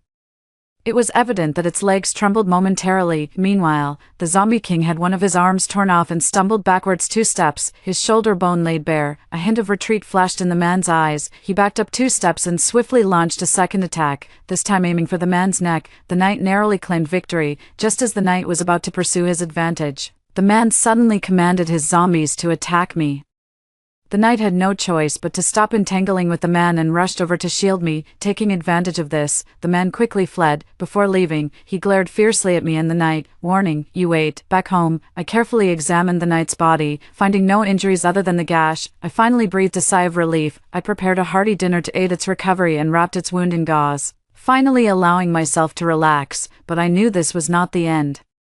The man was injured, and many of his intelligent zombies needed more fresh blood. Our area, protected by the knight, had become densely populated. Conflict and carnage were inevitable. To calm my nerves, I set up a small hot pot on the stove and pondered over plans to survive the looming crisis amid the steaming vapors. After a few quiet days, I harvested the nearly ripe crops. During this peaceful time, I saw several families also gathering their crops nearby. This would likely make life a bit easier for the local residents. However, it wasn't long before several families were attacked. Such large-scale, premeditated attacks were beyond ordinary humans' ability to resist. There was one family I intended to save, but I was a step too late. Blood flowed from their courtyard to the street. A family of 6 was being devoured by dozens of zombies. I knew this family, 2 elderly, 2 middle-aged adults, and a pair of twin children. The middle-aged adults were under great stress and seldom seen due to their busy work. Sometimes the elderly would walk the twins around the nearby alleys and work in the fields at dawn. Both over 70, the elderly couple were very close, often seen hand in hand with hoes in the fields. Just seeing their smiles made one feel that life was tranquil. We didn't interact much due to the distance between us after the zombie outbreak. However, they spoke up for us a few times. Just the day before yesterday, they had cheerfully told me, though life is tough now, our crops are about to yield, and we can hold on for another year. Our area is much better than others, at least the zombies don't ravage the crops. After speaking, the old man winked at me, glancing at the knight lying beside us, but now, I would never see that old man wink again. The scent of blood and decay was a nauseating stimulus that made me feel like I was on the verge of collapse. That man, even in death turned to a zombie, was detestable. To protect the nearby residents, I took out some of the stored animal viscera and had the knight distributed among the other zombies. In a world overrun by zombies, tensions between humans and the undead continued to escalate. Men loyal to the opposing side, known as the lackeys, were a constant threat. Whenever one was spotted, they were immediately dealt with. However, this did nothing to curb the rampant misbehavior of the zombies. For several consecutive days, families were harassed by zombies every night. Although the knight and I intervened whenever we could, several households still suffered casualties. This was a dire situation. If the man's power grew stronger, the knight and I would likely be the first to perish. From that day on, people began setting up tents at our doorstep. In the entire area, our home was known for its stringent defenses. With no zombie daring to come within 3 meters, these people bore us no grudges, and I went along with their arrangements. They were very respectful, never entering the yard and continuing to fetch water as usual, without seeking any special favors due to their proximity. One day, a little girl entered.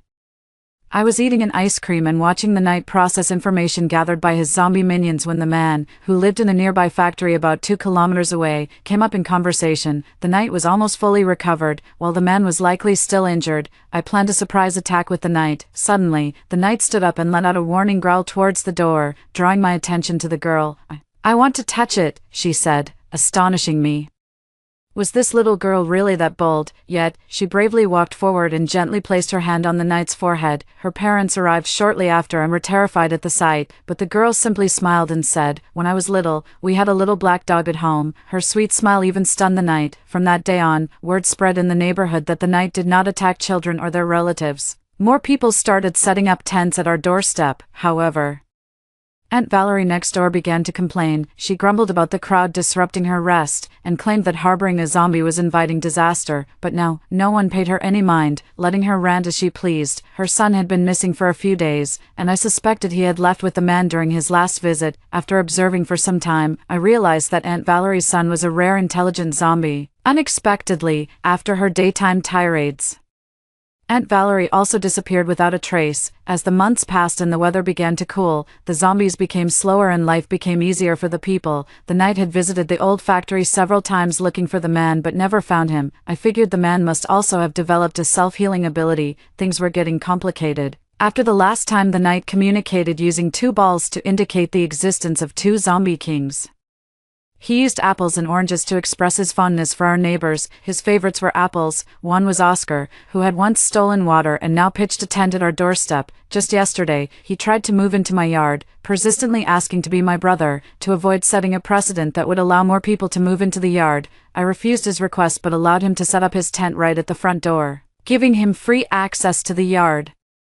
The other favorite was the little girl who had touched his head. She and Oscar had become good friends. Despite their 5 or 6 year age difference, their shared hobbies of playing checkers and petting dogs had bonded them closely. He generally liked oranges. It was those neighbors who had no quarrels with it, and there were quite a few of them. Nowadays, most of those who are alive are of this sort. Dislikes were represented with walnuts, which stood for people like Aunt Valerie who had bullied it. The most hated was symbolized by an ugly stone, and it was only one man. Then for its favorites, it flipped over its beloved plush toy, clawed at it a bit, then pointed at me, its whole dog face bursting into the brightest smile. Yes, what Knight loved most was me. If it weren't for its bright red eyes, you'd never know it was a zombie dog. Unexpectedly one day, Knight suddenly vomited blood. The blood was black, thick, and foul-smelling.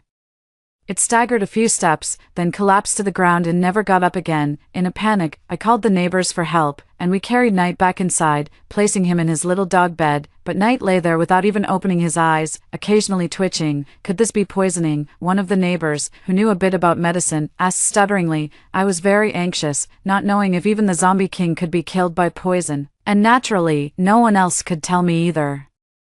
With night down, the nearby zombies began to grow restless. This caused panic among the neighbors. Some even feared that Knight might mutate again and attack them, unheeding to anyone. Others feared that if Knight died, they would lose his protection and be attacked by other zombies. Only a few neighbors, who were close on normal days, stayed by Knight's side, even suggesting I try to wash his stomach. I watched Knight, weak and frail, tears slowly sliding down my face. The large, weak dog seemed to sense my distress, extending its tongue to comfortingly lick the back of my hand. The damp touch made me even more heartbroken. I think Knight must have been poisoned. I had to come to this conclusion. I clenched my teeth, thinking about how closely I usually watch Knight. He didn't really like most people and wouldn't eat anyone else's food, so the person who poisoned him must be someone he knew. As for why someone would poison Knight, it likely had something to do with that zombie king man. I estimated that the man would attack, at the earliest tonight, or at the latest by tomorrow. I had already told the nearby residents to go home, lock their doors and windows, and stay inside no matter what happened. If possible, they should move out. Among them, a few people looked evasive and quietly slipped away, showing no concern on their faces. It's in critical moments like these that you see people's true colors.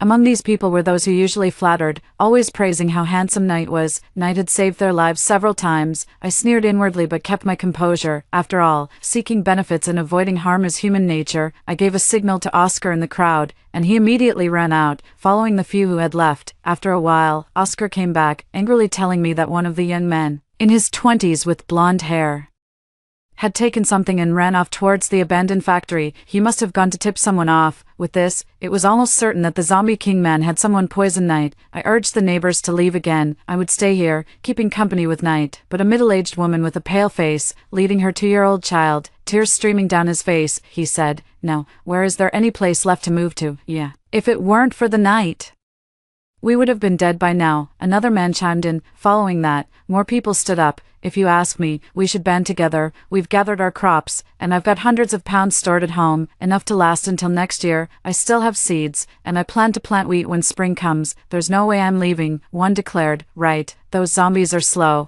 I've killed a few myself. Let's defend this place together and wait for the Knight to recover."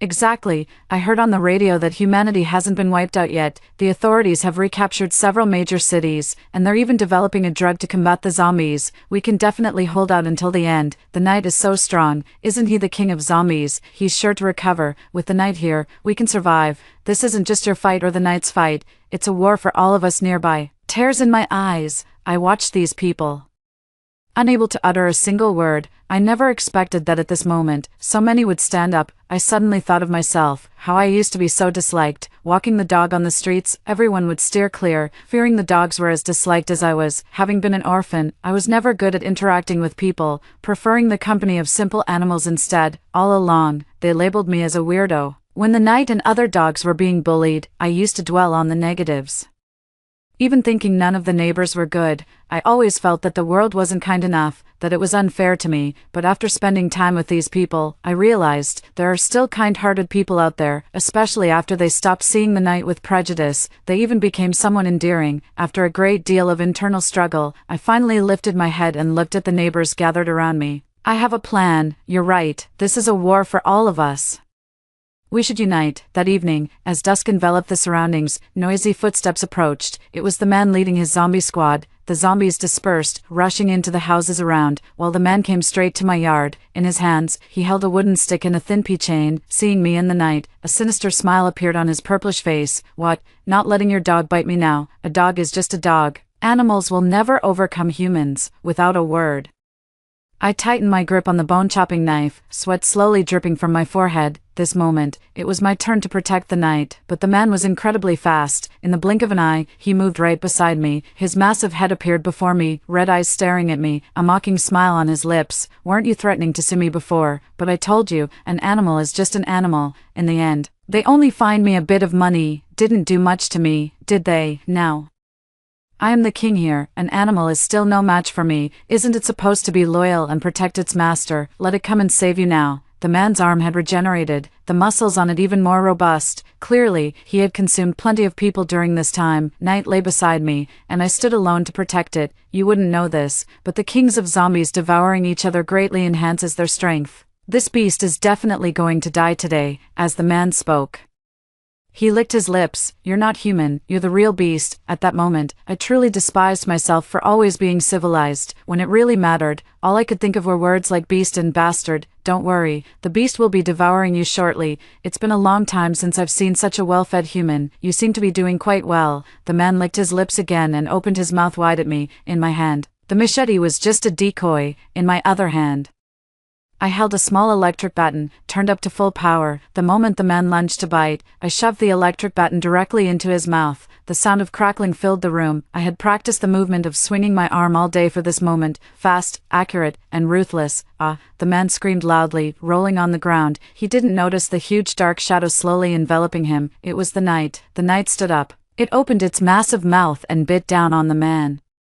Standing to the side, I still held the electric baton in my hand, but a cold smirk appeared on my lips. I really should thank Aunt Valerie. If it weren't for her, how could we have lured you out? The man narrowly avoided the knight's bite, but his shoulder was completely pierced through. His pupils contracted. You knew. You were pretending all this time to trick me. About a week ago, Oscar grabbed Emma by the collar and brought her to me. Oscar was livid, accusing Emma of being a traitor.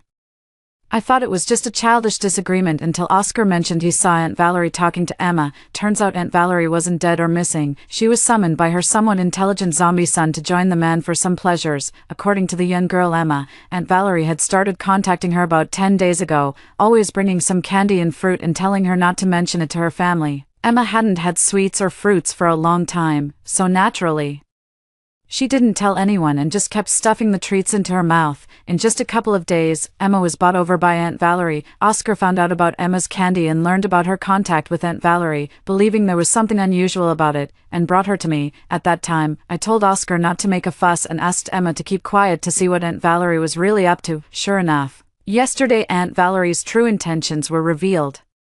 Aunt Valerie lied to Emma, claiming she had a falling out with the knight and me, which forced her to leave home. Now she wanted to return and mend things with the knight, even bringing tasty treats for him, but she knew she couldn't approach the knight herself, so she asked Emma if she wanted to feed the big dog. Emma nodded, and Aunt Valerie handed her a bag full of animal organs, pretending to comply. Emma later handed over the organs Aunt Valerie had given her to me.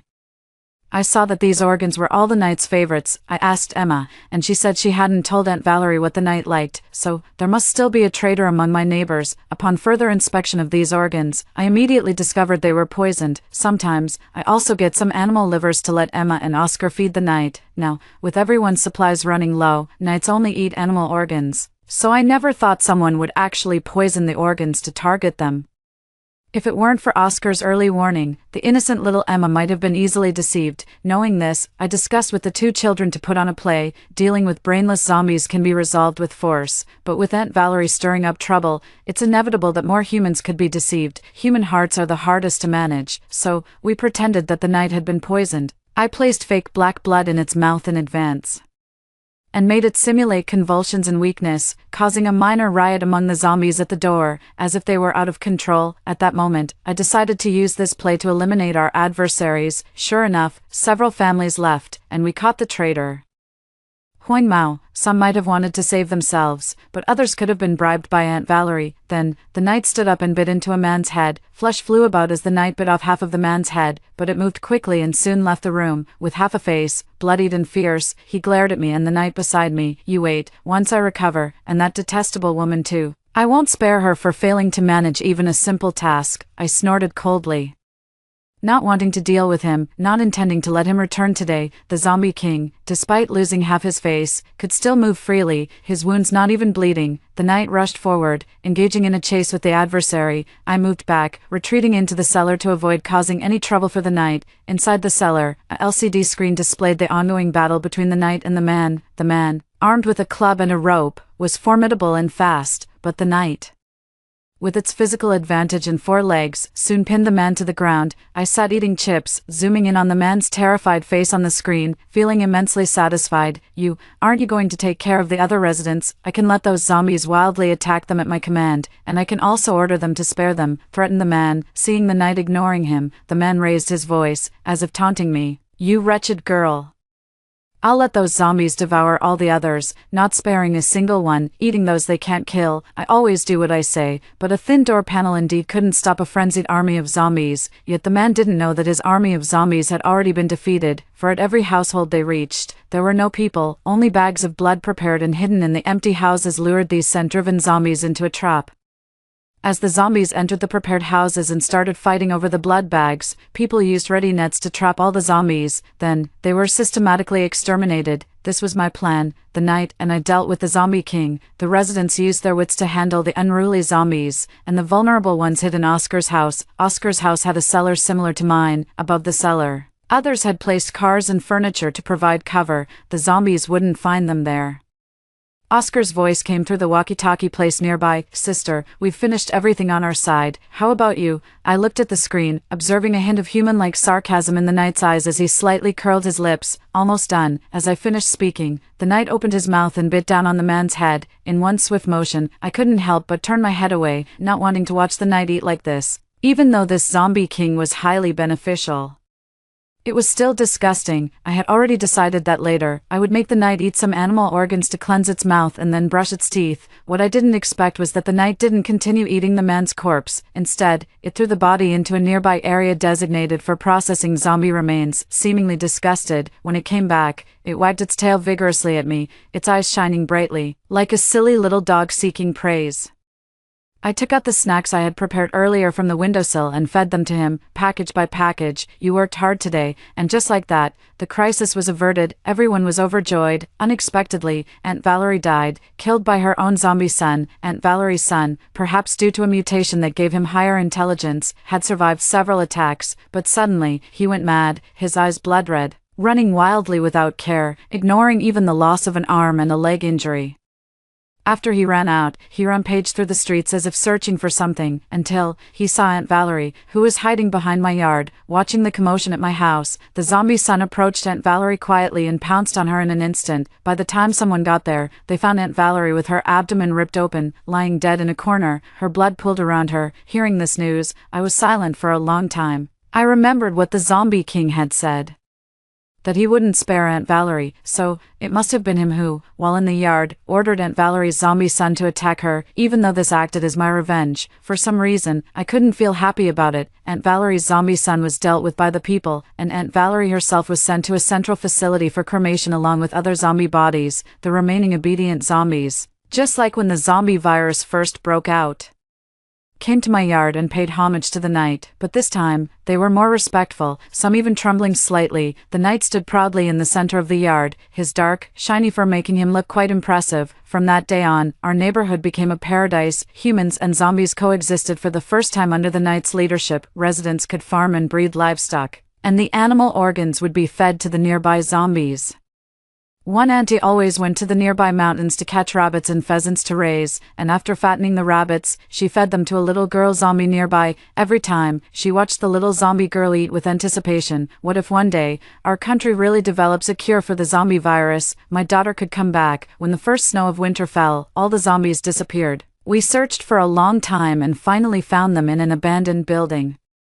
Motionless and stiff, piled up together, they had entered hibernation mode. Even the knight spent more time sleeping, lazily lounging by the stove all day. I don't feel like moving. On the first day of the Lunar New Year, the local residents came to visit and exchange New Year's greetings. Some even brought their own homemade dumplings. I also took out some pre-prepared cooked food to exchange with them. At this time, cooked food has become a precious and non-renewable resource. I never imagined that there would come a day when I could be so close with my neighbors. They looked at me with kind and friendly eyes, even showing reverence and gratitude towards Night, my dog. This was unlike the times before the apocalypse and in the previous life, where there was only fear and disgust. Traditionally, no work is to be done on the first day of the Lunar New Year, not even taking out the trash, so I just nestled on the sofa, stroking Knight's soft fur with one hand and fiddling with the radio with the other. Since yesterday, the radio has been broadcasting good news. Most cities in our country have been rescued, many bases have been established, and citizens are encouraged to go to the nearest one. For cities that haven't been rescued yet, supplies will be dropped in the near future. I heard that one of the drop locations isn't far from us. Additionally, there has been new progress in the research on the zombie virus. We believe that in the near future, we will overcome this virus and rebuild a beautiful homeland for humanity. On the 5th day of the Lunar New Year, our remote suburb finally received its first supply drop. I shared this news with the nearby residents. Since no one knew exactly how much supplies there would be, we decided to let 5 robust middle-aged men accompany me and Knight. Unexpectedly, when we arrived, another group was already there. Upon seeing Knight, their guns were aimed at us. "Prepare to fire," ordered the stern-faced captain. I nervously stepped in front of Knight, who sensed the hostility and took a defensive stance. "My dog won't attack people," I quickly explained. The ones guarding a container of supplies were not just anyone. They were a squad in green combat uniforms. Each of them had a determined look, robust bodies, and guns ready to fire at a light pull of the trigger, which could easily shoot through Knight. Sweat trickled down my forehead. The young captain in front clearly didn't believe me. "We've killed countless zombies, and the one behind you is a zombie king. Very dangerous. They possess higher intelligence. We once encountered a zombie king who kept local residents captive, just so it could consume fresh blood at will. Don't be deceived by them," he stated resolutely. I could only spread my arms wide, shielding Knight firmly behind me. "My Knight is different." The young captain remained unmoved. I understood their countless pains and the wars they had survived to be here. They had even lost many loved ones and friends. They had encountered countless zombies, some even more terrifying than men. They had no reason to easily trust Knight. At that moment, I felt the crowd around me stir. The residents who had followed me stepped forward, forming a wall in front of Knight. "This comrade, please believe us. This dog, it has saved us countless times and it won't hurt anyone." "Yes, comrade, if it weren't for this dog, we would have been dead long ago. My little stinker at home was literally rescued from the jaws of zombies, and we can all testify to that. He's a good dog, not a mindless zombie. He's never eaten anyone, never bitten anyone. I can testify to that." One statement after another. I watched incredulously as people stood in front of me and the Knight, desperately trying to vindicate the Knight as they spoke to the team members. Tears gradually moistened my eyes. Turning around, I saw the Knight had already abandoned his aggressive posture, his eyes shimmering with an indescribable gleam. Finally,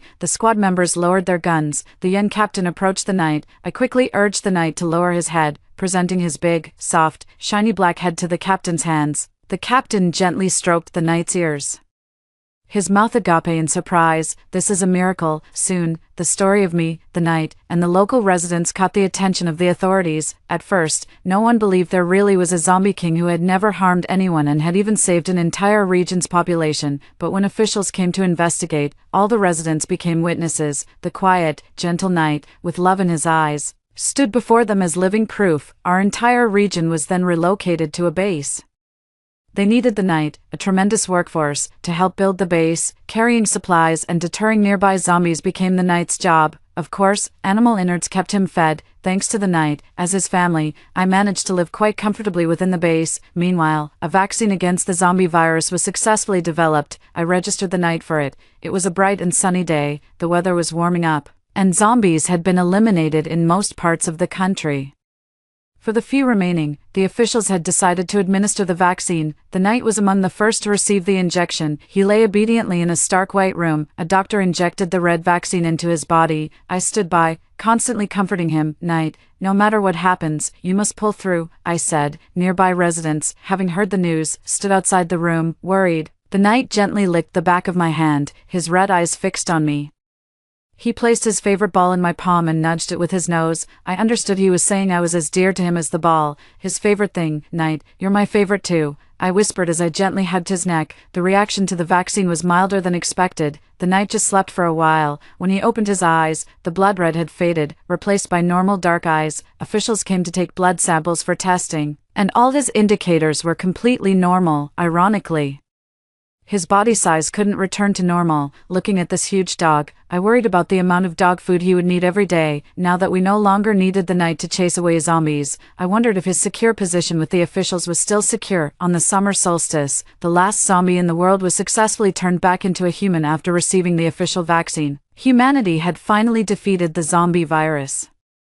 It's worth mentioning that the zombies near my home were mostly relatives of the local residents. Under the Knight's guidance, most of these zombies had not attacked people and had hidden during the final purge. Ultimately, after receiving their injections, they became normal again. The neighbor aunt's daughter was reunited with her once more, and Oscar's grandfather, as the world began to regain order. I found myself unable to return to my little cabin. Because the Knight was eventually recruited by the authorities, becoming a secure and well-fed civil servant, and I, benefiting from its influence, received an official position and became its dog trainer. We followed the post-disaster reconstruction team, traveling through the ruins within the country, searching for those who needed help. After the internet was restored, many people shared photos and videos of the Knight online. The Knight became a viral sensation, even gaining its own fan base. Holding my phone, I stroked the Knight's soft fur, smiled, and typed a message amidst the streaming comments. Who could resist a handsome, cute, kind, and loyal big dog?